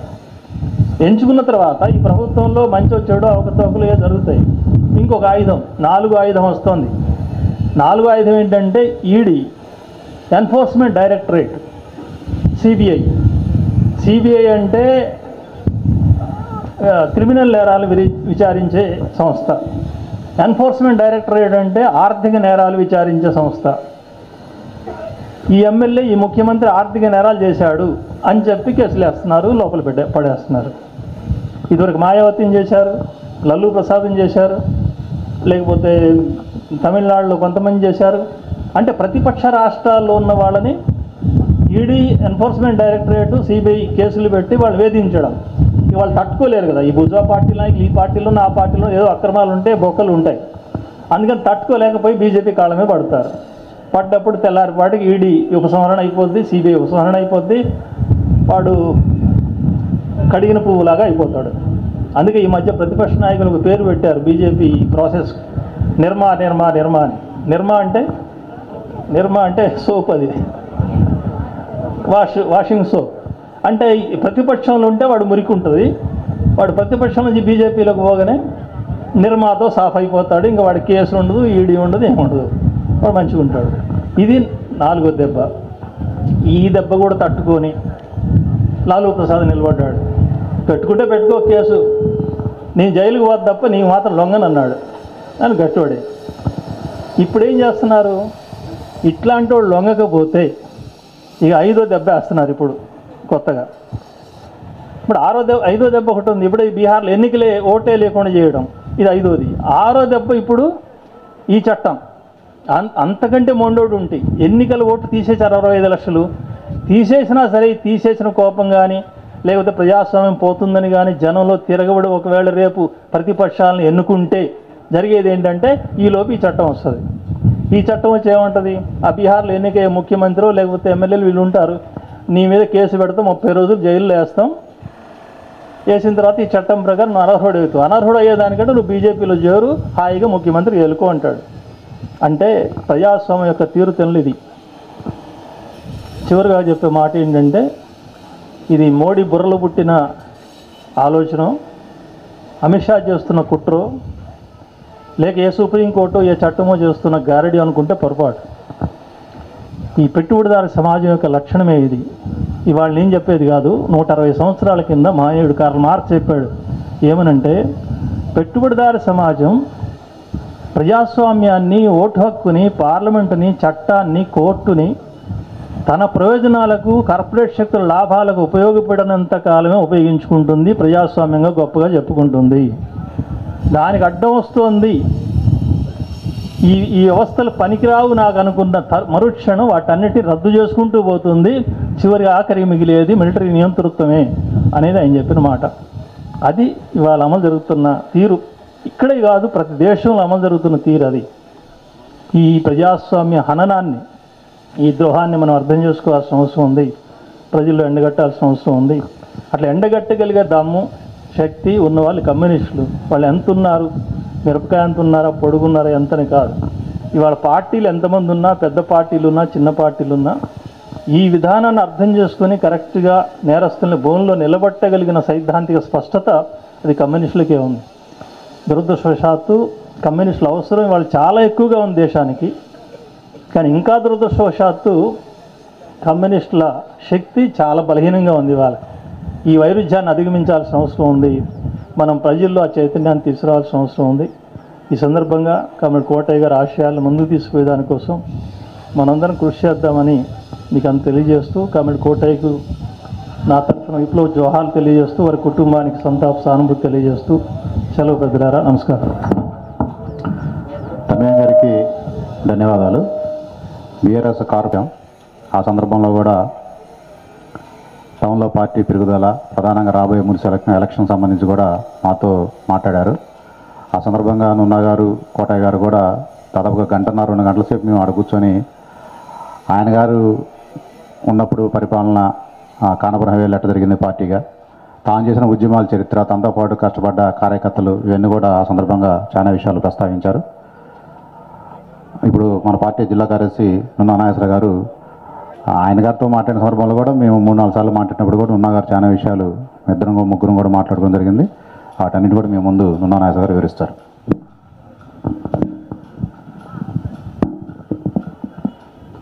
కార్యక్రమ అధ్యక్షులు కామ్రేడ్ విక్రమ్ గారు, వేదిక పైన ముఖ్య అతిథి పార్టీ కేంద్ర కమిటీ సభ్యులు కామ్రేడ్ తమ్మినేని గారు, పార్టీ కేంద్ర రాష్ట్ర నాయకులు సాయిబాబు గారు, వెంకట గారు, పాలడు భాస్కర్ గారు, సీనియర్ నాయకులు రాజారావు గారు, రాష్ట్ర కమిటీ సభ్యులు మత్స వెంకటేశ్వర గారు, సరళ గారు, భారతి గారు, బండి రమేష్ గారు, కళ్యాణ్ వెంకటేశ్వర, ఇంకా అనేక మంది పార్టీ జిల్లా నాయకులు ఇక్కడ ఉన్నారు. ఈ సమావేశంలో పాల్గొంటున్నటువంటి పార్టీ కామ్రేడ్స్, మిత్రులు, కామ్రేడ్ దొంగల కోటయ్య గారి బంధుమిత్రులందరికీ ముందుగా నమస్కారం. ఇంకొంత కాలం జీవించే అవకాశం ఉన్నప్పటికీ సడన్గా అనారోగ్య కారణంతో పార్టీ సీనియర్ నాయకులు, ఈ ప్రాంతంలో పార్టీ నిర్మాతలు ఒక పెద్దినాగయ్య గారిని ఎదిగిపోయి రావాల్సిందిగా కోరుతున్నాను.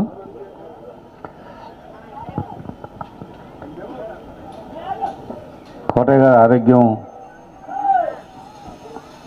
దెబ్బతిన హాస్పిటల్ చేరాడు. డిశ్చార్జ్ వచ్చిన తర్వాత విజయవాడ వెళ్ళాడు. విజయవాడ వెళ్ళిన తర్వాత స్టంట్ వేయాలి, హార్ట్ ప్రాబ్లం ఉందని చెప్పారు. వచ్చిన తర్వాత మళ్ళీ కొంతకాలానికి వెళ్ళి స్టంట్ కూడా వేశారు. బాగానే అది కూడా సక్సెస్ అయింది. ఇంటికి వచ్చాడు. వచ్చిన కొద్ది రోజులు మళ్ళీ వెళ్ళి చెకప్ పోతే బాగుందని చెప్పారు డాక్టర్ కూడా. చెకప్కి వెళ్ళి వచ్చిన 3వ నాడే సడన్గా పొద్దున్నే తమ్ముడు మరొకసారి స్ట్రోక్ వచ్చి అకాల మరణం చెందారు. కోటయ్య గారి మరణం చాలా బాధాకరమైంది.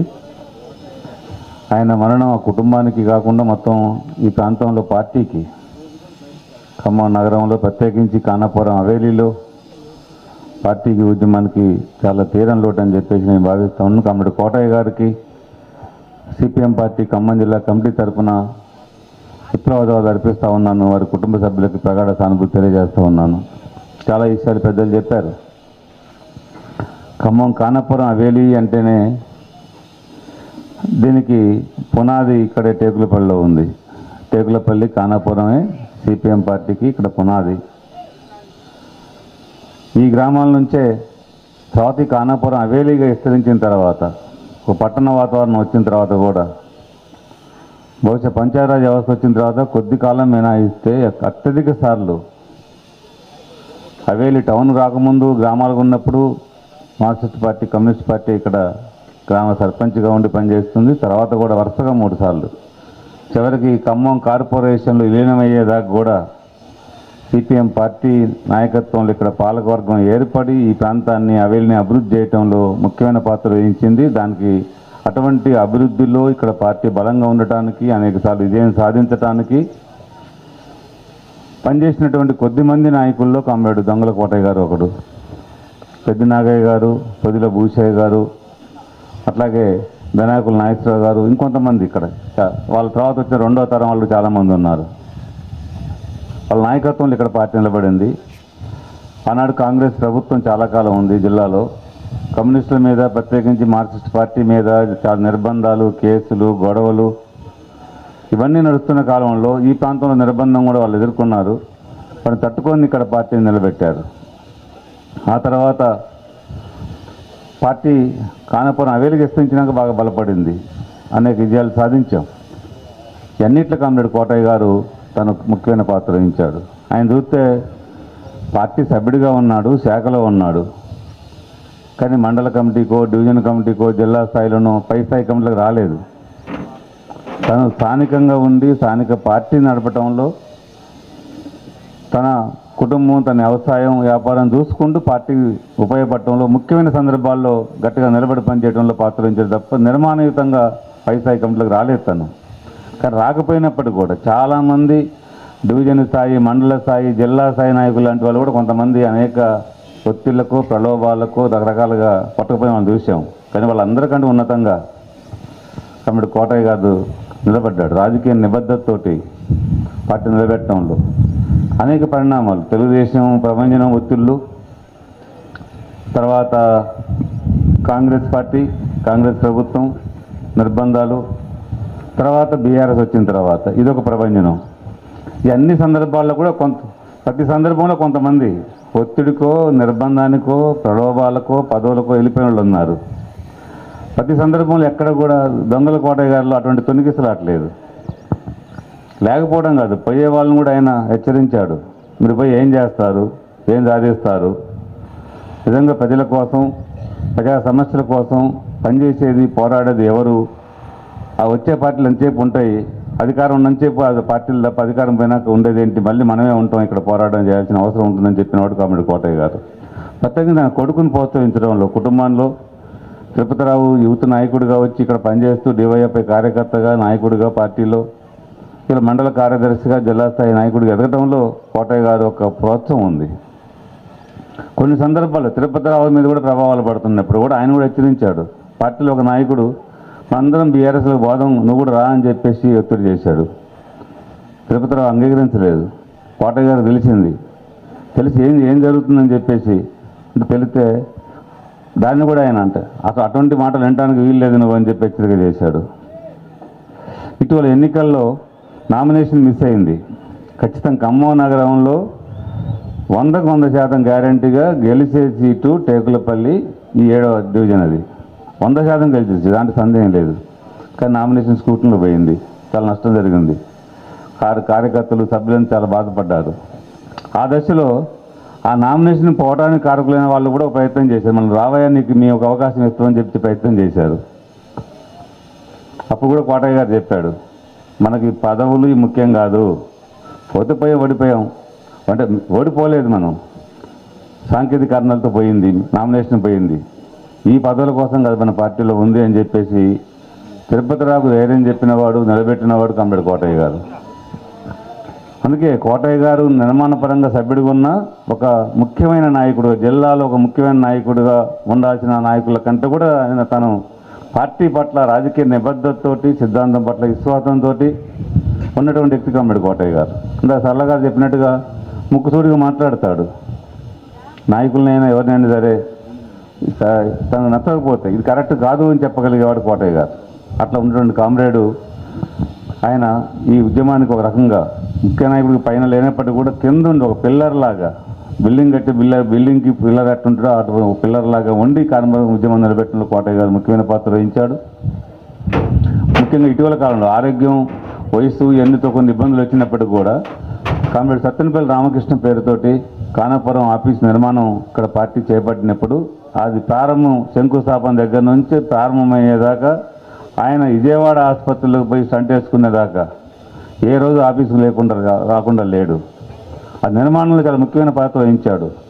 తన వయసును కూడా లెక్క చేయకుండా, ఆరోగ్యం లెక్క చేయకుండా కూడా వనరులు సమీకరించడంలో, అది ఏర్పాటు చేయడంలో, నిర్మించడంలో కూడా ఆయన ముఖ్యమైన పాత్ర వహించిన కామ్రేడు కోటయ్య గారు. ఆ రకంగా పార్టీ పట్ల అత్యంత విశ్వాసంతో, అంకిత భావంతో పనిచేసిన కామ్రేడు. ఇంకా మన నాయకులు చెప్పినట్టుగా సిద్ధాంతం పట్ల నమ్మకం. ఈ దేశంలో, సమాజంలో ఒక అసమానతలు లేని సమాజం కావాలి, దోపిడీ లేని సమాజం కావాలి, కష్టపడేవాడు అనుభవించేటువంటి సమాజం రావాలి.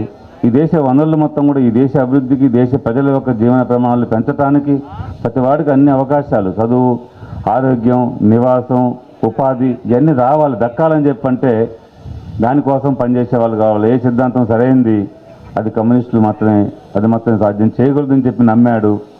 దానికోసం చివరిదాకా ఆయన సాధారణ రైతుగా ఉన్నపెట్లున్నాడో ఇవాళ ఈ ప్రాంతం అంతా అభివృద్ధి అయిపోయి రియల్ ఎస్టేట్ వ్యాపారం పెరిగి, భూముల విలువలు పెరిగి, ఆస్తులు పెరిగిన తర్వాత కూడా కొంతమంది ఆస్తులు పెరిగిన తర్వాత ఆలోచనలు మారిపోతూ ఉంటాయి. కోటయ్య గారిలో మార్పు లేదు. ఆయన సాధారణ రైతుగా ఉన్నప్పుడు ఎట్లా ఉన్నాడో ఇవాళ పెద్ద వ్యాపారం పెరిగిపోయి ఇలా కోట్ల రూపాయల ఆస్తులకు ఆయన యజమాని అయినప్పటికీ కూడా ఆయన ఆలోచనలో మార్పు లేదు, ఆయన విధానంలో మార్పు లేదు, రాజకీయ నిబద్ధతలో మార్పు లేదు. అట్టున్నటువంటి వ్యక్తి కామ్రేడ్ కోటయ్య గారు. ఆయన నమ్మిన సిద్ధాంతాన్ని ముందుకు పట్టవలసిన బయట ఇప్పుడు తరం మీద ఉంది, ఇప్పుడున్న పార్టీ కార్యకర్తలు, నాయకులందరి మీద ఉందని చెప్పి నేను భావిస్తూ ఉన్నాను. కోటయ్య గారు ఏ లక్ష్యం కోసం, ఆశయం కోసం తన తుది శ్వాస వరకు, చాలామంది కమ్యూనిస్టు ఉద్యమంలో చేరతారు, సమస్యల కోసం వచ్చేవాళ్ళు, వాటి కోసం అది చూసి నచ్చి వచ్చేవాళ్ళు, తర్వాత ఒత్తిళ్ళొత్తి పోయేవాళ్ళు ఉన్నారు. కానీ చివరి దాకా ఉండటం అనేది అందరికీ సాధ్యం కాదు. కామ్రేడ్ కోటయ్య గారికి సాధ్యమైంది. తను పట్టుకున్న జెండాని చివరి దాకా వదిలిపెట్టలేదు. దాని ఒక ఔన్నత్యాన్ని కాపాడాడు. తన భుజం మీద మోసాడు, తన పైన కప్పుకొని పోయాడు. నిబద్ధత కలిగిన కామ్రేడ్ కోటయ్య గారు ఉండని చెప్పి నేను భావిస్తూ ఉన్నాను. నిర్బంధాలు కూడా గురయ్యాడు. మొదట్లో కేసులే కాదు, ఇటీవల 2007లో ఇక్కడ భూ పోరాటం చేశాం.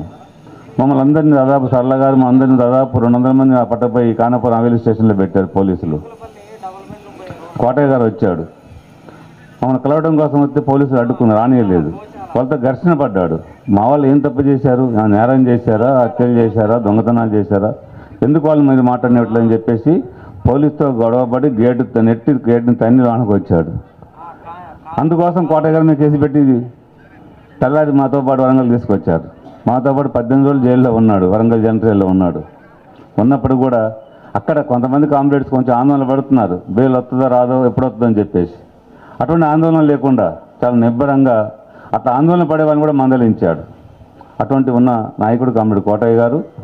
ఆయన ఆశయాన్ని ముందుకు పట్టకపోవడం కోసం ఖమ్మం జిల్లా కమ్యూనిస్ట్ పార్టీ మార్క్సిస్టు ముందుకు తీసుకెళ్తుందని చెప్పేసి కోటయ్య గారు ఒక ఆశయాన్ని, సిద్ధాంతాన్ని, ఆయన నమ్మినటువంటి విధానాలని, ఆ పార్టీ యొక్క కార్యక్రమాన్ని, ప్రజా సమస్యల కోసం రాజీ లేకుండా రాబోయే కాలంలో ఇప్పటిదాకా ఎటువంటి పోరాటాలు చేశామో వాటిని మరింత ఉన్నతంగా ఇంకా కోటయ్య గారి యొక్క జీవితాన్ని స్ఫూర్తిగా తీసుకొని, ఆయన పట్టుదలని ఆచరణ దృష్టిలో పెట్టుకొని, వాటిని ఆదర్శంగా తీసుకొని రాబోయే కాలంలో ప్రజా సమస్యల కోసం ముఖ్యంగా ఈ ప్రాంతంలో హవేలీలో, ఖమ్మం నగరంలో, ఖమ్మం జిల్లాలో పేదలకు ఇళ్ల స్థలాలు కావాలి, ఇందిరమ్మ ఇళ్ళు కావాలి, సంక్షేమ పథకాలు అమలు చేయాలి, విద్య ఆరోగ్యం అందుబాటులోకి రావాలి, వాటి కోసం రైతుల గిట్టుబాటు ధరలు, కార్మికులకు వేతనాలు, చట్టబద్ధమైనటువంటి వేతనాల కోసం జరిగే ఉద్యమాలని ఉధృతం చేస్తామని తెలియజేసుకుంటూ కోటయ్య గారికి మరొకసారి జవాబులు అర్పిస్తూ సెలవు తీసుకుంటూ ఉన్నాం. కోటయ్య గారి అల్లుడు అల్లాడి డాక్టర్ నాగేశ్వరరావు గారిని కూడా వేదిక మీద ఆదుకుంటున్నాం. డాక్టర్ నాగేశ్వరరావు గారు ప్రభుత్వ ఉద్యోగస్తులుగా ఉన్నారు. దాదాపుగా 25 సంవత్సరాల నుంచి డాక్టర్గా కొనసాగుతున్నారు. ఇప్పటికీ 7-8 సార్లు ప్రభుత్వం ఇచ్చేసే రెగ్యులర్గా బాగా వైద్యం చేసే డాక్టర్లకు ఇచ్చే ఏదైతే ఉందో గోల్డ్ మెడల్ సంబంధించి కూడా 3 సార్లు మన నాగేశ్వరరావు గారికి రాష్ట్ర ప్రభుత్వం ఇచ్చింది. వారిని వేరే మీద రావాలని కోరుతూ ఇప్పుడు మన పార్టీ కేంద్ర కమిటీ సభ్యులు సాయిబాబు గారిని ప్రసంగించాలని కోరుతున్నాం.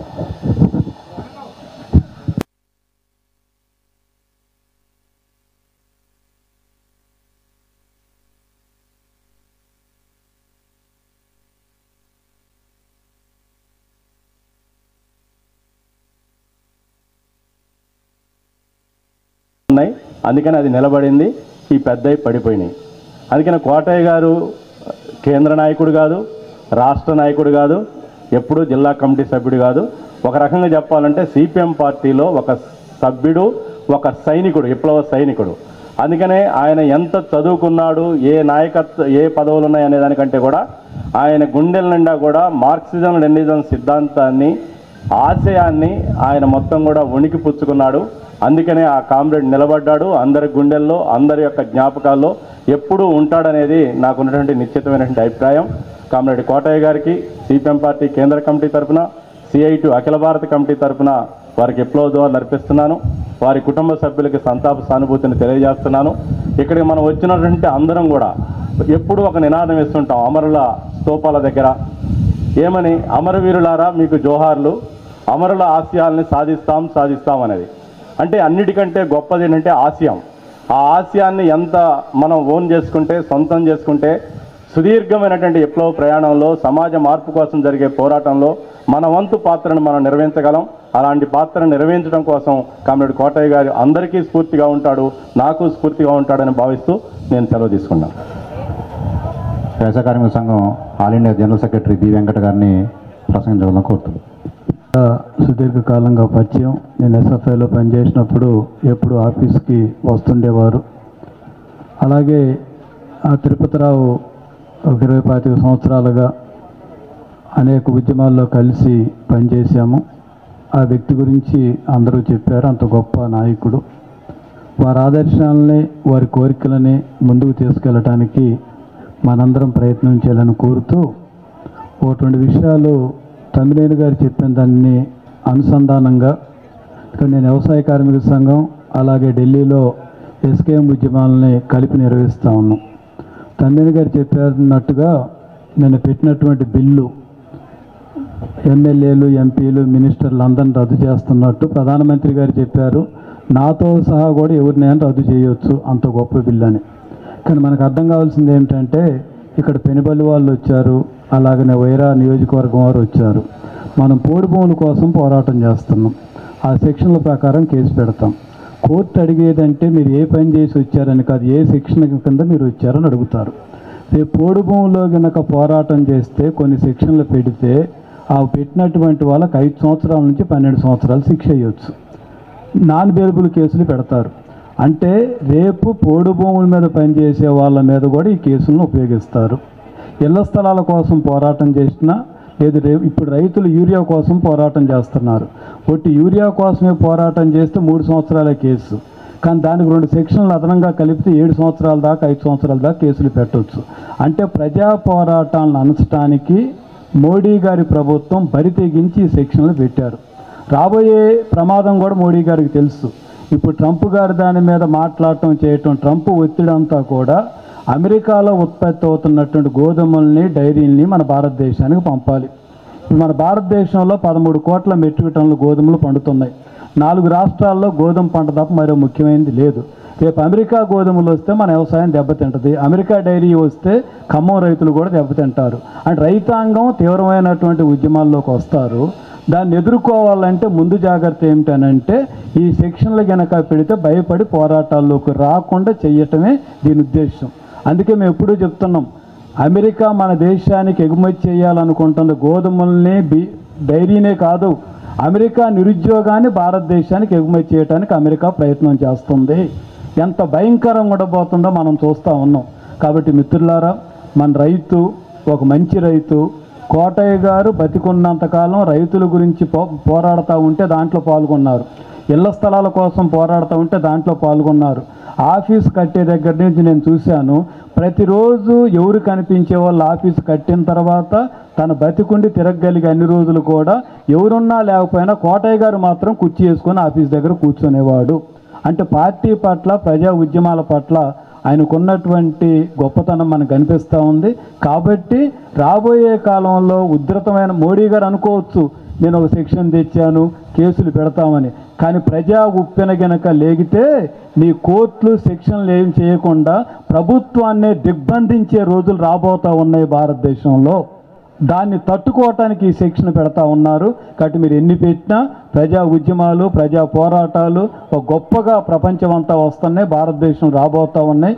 కాబట్టి కోటయ్య గారి యొక్క మనం నివాళులంటే మరిన్ని ప్రజా పోరాటాలు, వర్గ పోరాటాలు, రైతాంగ పోరాటాలు, గ్రామీణ పోరాటాలు, కూలి పోరాటాలు వాటిని జయప్రదం చేయాలని విజ్ఞప్తి చేస్తూ జోహార్ కామ్రేడ్ కోటయ్య గారికి, జోహార్ కామ్రేడ్ కోటయ్య గారికి వారికి నివాళులు అర్పిస్తూ సెలవు. మన కోటయ్య గారు అల్లుడు డాక్టర్ నాగేశ్వరరావు గారిని ప్రసంగించాలని కోరుతున్నాను. మన సభకు వచ్చినటువంటి రాష్ట్ర నాయకులు వీరభద్రం గారికి, అలాగే మిగతా రాష్ట్ర నాయకులకి, జిల్లా నాయకులకి, మండల నాయకులకి, ఇక్కడ వచ్చినటువంటి నాయకులందరికీ హృదయపూర్వక నమస్కారాలు అండి.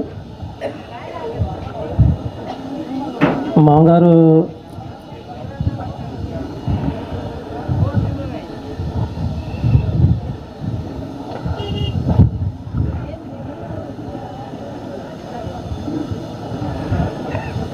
ఇంకా ఒక 10 సంవత్సరాలు అయినా ఉండేవాడు.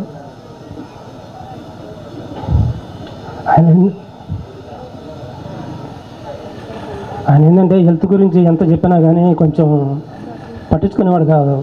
ఆయనకి షుగర్ ఉంది, బీపీ ఉంది, కానీ ఏమి చెప్పినా కానీ పట్టించుకోడు. ఒకసారి టెస్ట్ చేసి ఎక్కువ ఉంది అని అంటే ఒక 400-500 దాకా పోయేది.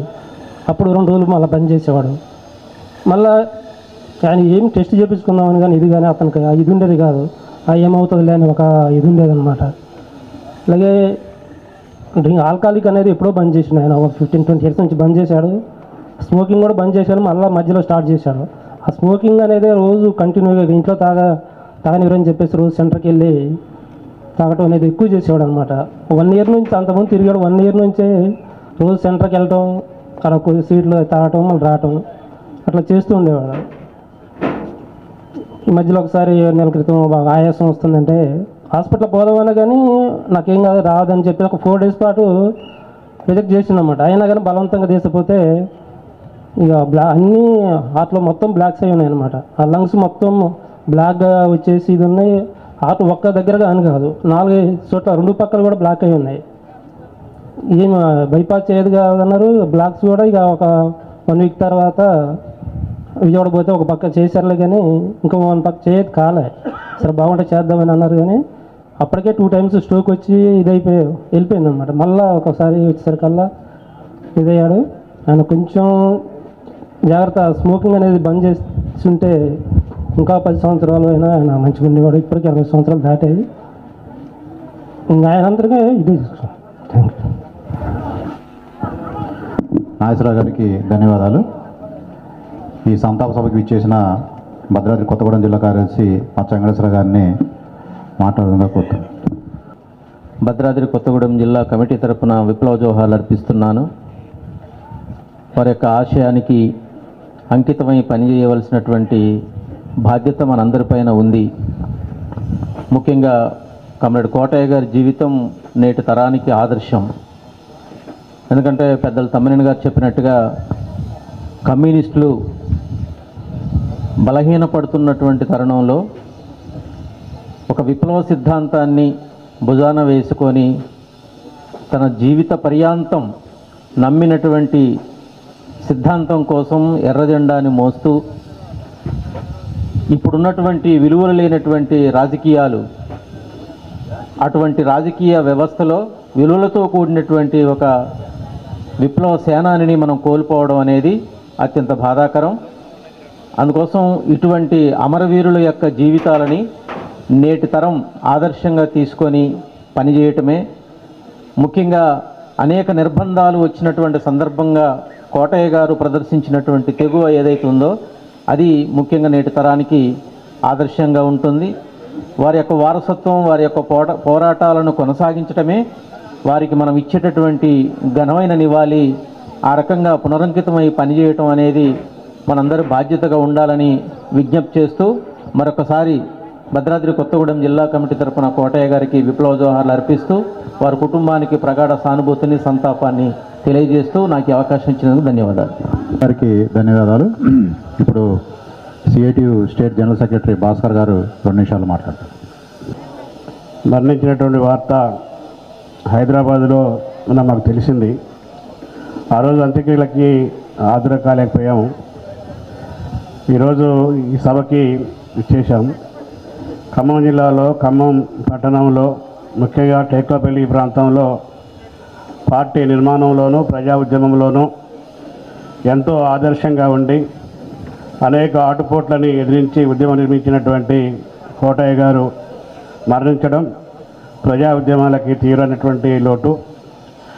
ఆయన ఏది బతుకున్నప్పుడు జీవించిన కాలం పార్టీ నిబద్ధతతోని, పార్టీ సిద్ధాంతానికి కట్టుబడి ఎలా పోరాటం చేశారో అలాగే ఆయన స్ఫూర్తి తీసుకొని రాబోయే రోజుల్లో ప్రజా ఉద్యమాల్ని, ముఖ్యంగా కమ్యూనిస్ట్ పార్టీ నిర్మాణాన్ని చేయాల్సినటువంటి బాధ్యత మన మీద ఉంది.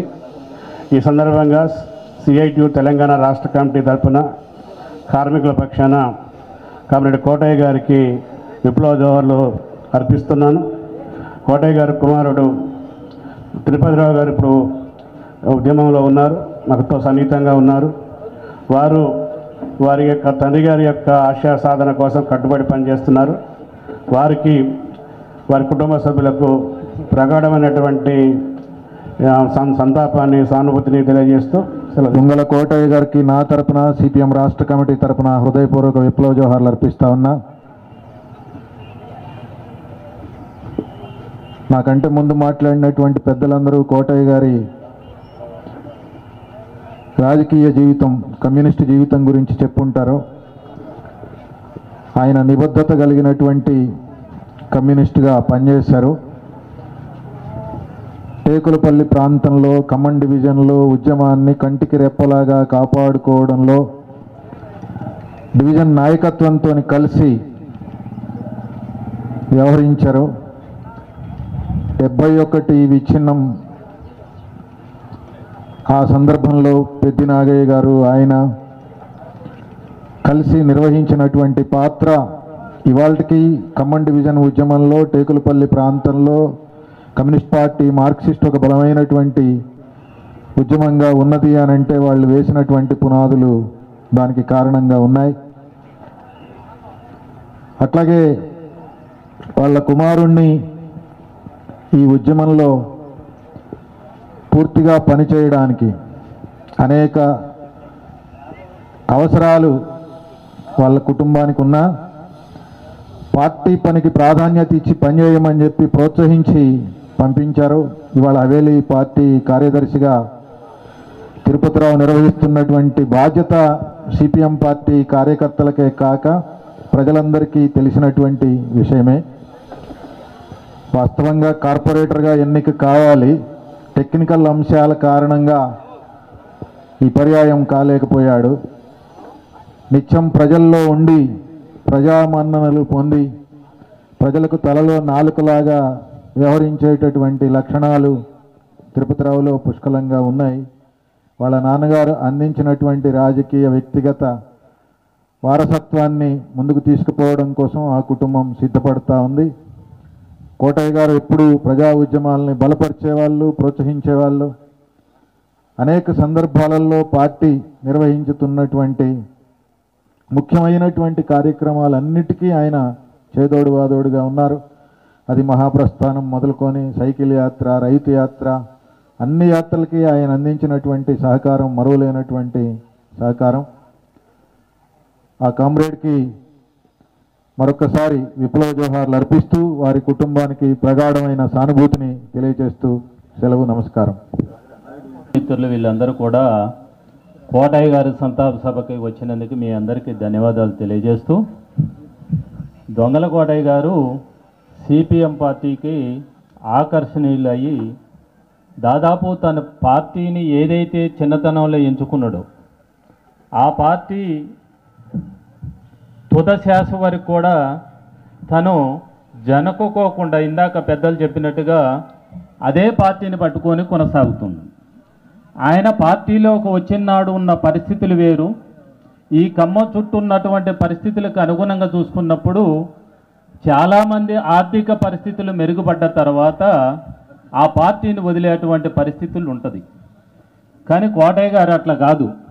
ఎప్పుడు పార్టీలో ఉన్నా కూడా పార్టీలో ఆర్భాటంగా ఉరికేది లేదు. అట్లని పార్టీలో ఎప్పుడు ఒడదొడుగ్గా ఉన్నటువంటి పరిస్థితులు లేవు. గ్రామీణ ప్రాంతం టేకలపల్లి అయినప్పటికీ, అది సిటీలో కలిసినప్పటికీ, ఈ ప్రాంతంలో ఆ ఊళ్ళో కానీ ఏదో ఒక సృష్టించి పార్టీని డెవలప్ చేసుకుందామనే ఆరాటం కూడా ఉండకపోయేది. నేను ఈ పార్టీలో కొనసాగుతున్నా, వాళ్ళందరికీ సేవ చే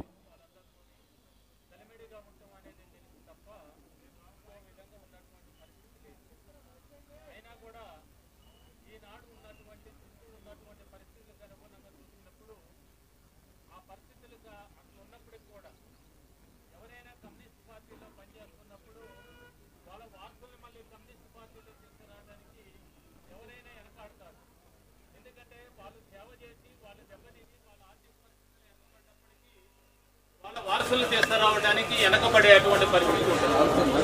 కోటయ్య గారు అలా కాకుండా తను ఆ పార్టీలో ఆర్భాటం లేకున్నప్పటికీ తన కుమారుడు కూడా ఆ పార్టీలో కొనసాగించటం, కుమారుడు కూడా తిరుపతిరావు గారు కూడా ఎప్పుడు ఆర్భాటంగా కనపడ్డు, ఎప్పుడు ఆరాటం కనపడ్డు, ఎక్కువ మాట్లాడు, పనిలో ఎక్కువ ఉంటుంది.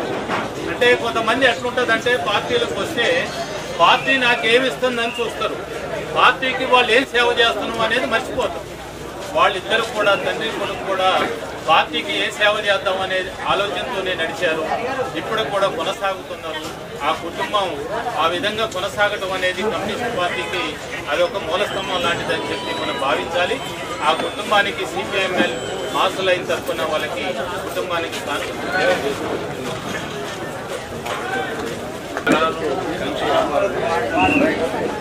వ్యాపారం చేసిన తర్వాత వారి నిబద్ధత ఏంటంటే పార్టీకి మళ్ళీ ఏరే పార్టీ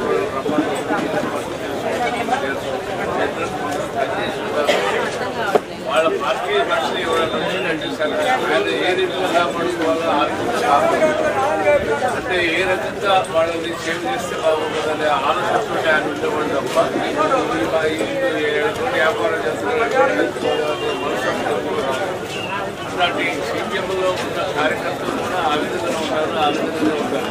ఇవాళ అన్నగారైతే ఇక్కడ పత్రికారైతే పెద్దలని తీసుకొని అక్కడ సెంటర్లో పెద్ద బిల్డింగ్ కట్టించారంటే పార్టీ గారు బాగా అంటే తెలంగాణలో పెద్ద చేపట్టి ఇవాళ సెంటర్లో పెద్ద బిల్డింగ్ నాయకుడు బలమైన ఉన్నప్పుడు బలమైన ఉన్నప్పుడే కార్యకర్తలు లేకపోతే బలమైన వాళ్ళు లేకపోతుందిగా పెద్ద వ్యాపారం చేసిన నాకు చెప్పాను అని అనుకుంటే కార్యకర్తలు ఎందుకంటే వాళ్ళ తండ్రి వాళ్ళ పార్టీకి అప్పు పెట్టుకుని పార్టీకి సేవ చేసుకుంటూ ఉండాలని ఆలోచన పార్టీ ఎప్పుడు ఉండాలి ఆ విధంగా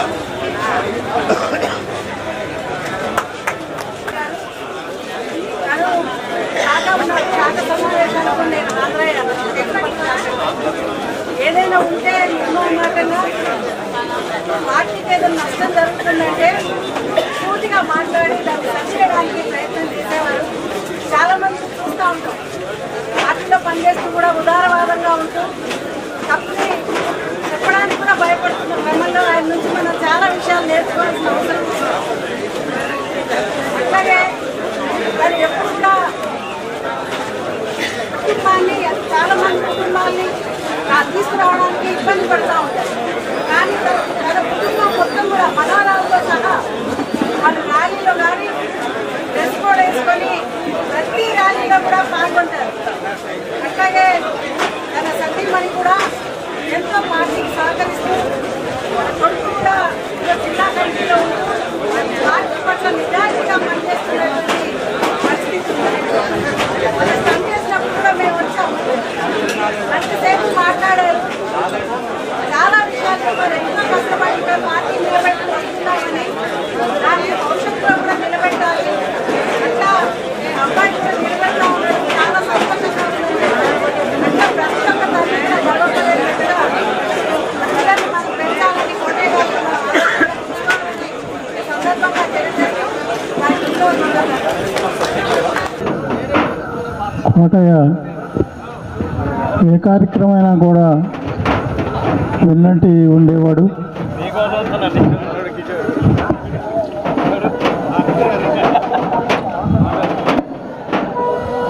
పార్టీ అంటే ఎంతో నిమ్మద్దతతో పనిచేసేవాడు, మాతో పాటు తిరిగేవాడు.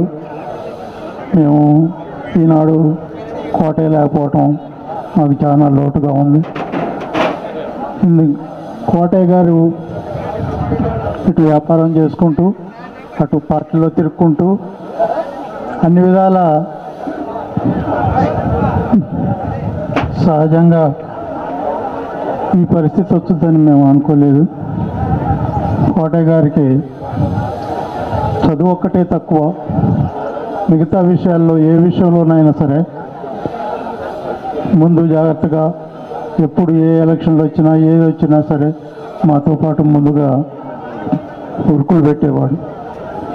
మా తరంలో ఇప్పుడు చివరికి నేను నాగయ్య ఇద్దరే మిగిలాం మా తరంలో. ఇప్పుడు భూషయ్య గారు చనిపోయాడు, కోటయ్య గారు చనిపోయాడు. ఏది ఏమైనా సరే చివరికంటూ ఎర్రజెండానే నమ్ముకొని పనిచేసినటువంటి కోటయ్య గారికి ఈరోజు సంతాపం తెలియజేస్తూ సెలవు. కోటయ్య గారికి నేను జీవితాంతం రుణపడే ఉంటాను. ఎందుకంటే నేను చేసే ప్రతి పనికి ఆయన సహకారం ఎప్పుడూ ఉండేది. ఒక్క విషయం మాత్రం నేను విజయమ్మల గురించి చెప్పక తప్పదు. ఎందుకంటే ఆ కామ్రేడు మా పార్టీ నుంచి ఒక కామ్రేడు సస్పెండ్ చేసినాం. ఆ కామ్రేడ్ మమ్మల్ని ఎట్టైనా కొట్టాలనే ఆలోచనతో వాళ్ళ అన్నగారింటికి వచ్చి ఏదో గుడి పుటాన్ని చేసి మమ్మల్ని చంపడానికే ప్రయత్నం చేసిండు. అయినా ఆయన విజయం చేసిన మంచి పని ఏంటంటే మమ్మల్ని అందరూ ఇంట్లో పిలిచి తలిపేసి చెరొక కత్తిచ్చింది. మాకు చెరువు కట్టించి ఆమె కారం తీసుకొని ఇక ఎంతమంది వస్తారో రాండి అని చెప్పి అరుచుకుంటా మా వెనకాల నిలబడి ఉంది. వాళ్ళు మా మీదకి దాడి చేయడం కోసం ప్రయత్నం చేసినప్పటికీ మా జనం ఉన్నారు కదా, మా అన్నదమ్ములు అందరూ ఇంటి పక్కనే, వాళ్ళందరూ కత్తులు కర్ర తీసుకొని వాళ్ళు వచ్చారు. వచ్చేవరకు వాళ్ళు ఫరారయ్యారు. అంటే పేరు చెప్పకూడదు ఇప్పుడు, ఎందుకంటే వాళ్ళు కూడా ఇప్పుడు మనకు అనుకూలంగా ఉంటారు కాబట్టి వాళ్ళ పేరు చెప్పట్లేదు. ఈ విషయం మాత్రం ఆ అమ్మ చేసిన త్యాగం మాత్రం మమ్మల్ని నా జీవితంలో ఎప్పుడు మర్చిపోను. నన్ను నిలబెట్టి పార్టీకి నిలబెట్టింది కూడా విజయమ్మ గారే. విజయమ్మ గారి సహకారం లేకుండా ఉంటే ఇక్కడ సిపిఎం పార్టీ టేకులపల్లిలో నిలబడదనేది నా అభిప్రాయం, నా కోరిక. గారు నేటి యువతరానికి మాలాంటి వారికి ఎంతో ఆదర్శం. కోటయ్య గారితో గత 30 సంవత్సరాల నుంచి కూడా వ్యక్తిగత స్నేహం, పెద్ద వ్యక్తి అయినా కానీ స్నేహితుడిలాగా మాట్లాడేది. ఆ విధంగా మొన్న ఆరోగ్యం బాగాలేనప్పుడు వారి ఇంటికి పోయి మాట్లాడుతున్నప్పుడు కూడా మేము ఎస్ఎఫ్ఐ డివైఫై ఉన్న కాచి కూడా ఎంతో మాకు స్ఫూర్తిదాయకంగా ఇచ్చేది. మేము అనేక క్రీడా పోటీలు నిర్వహించినప్పుడు డివైఎఫ్ఐగా బహుమతి ప్రధానోత్సవ సభకి హాజరయ్యేది. కోటయ్య గారు ఎక్కువ చదువుకోపోయినప్పటికీ అతని పనినే మార్క్సిజంగా ప్రజలకి కష్టాలు పోవాలి, వాళ్ళ కోసం నిలబడాలి, వాళ్ళు ఎంత దూరం సమస్య ఉన్నా కానీ అక్కడికి వెళ్ళాలని ఓపికతో వచ్చే వ్యక్తి కోటయ్య గారు.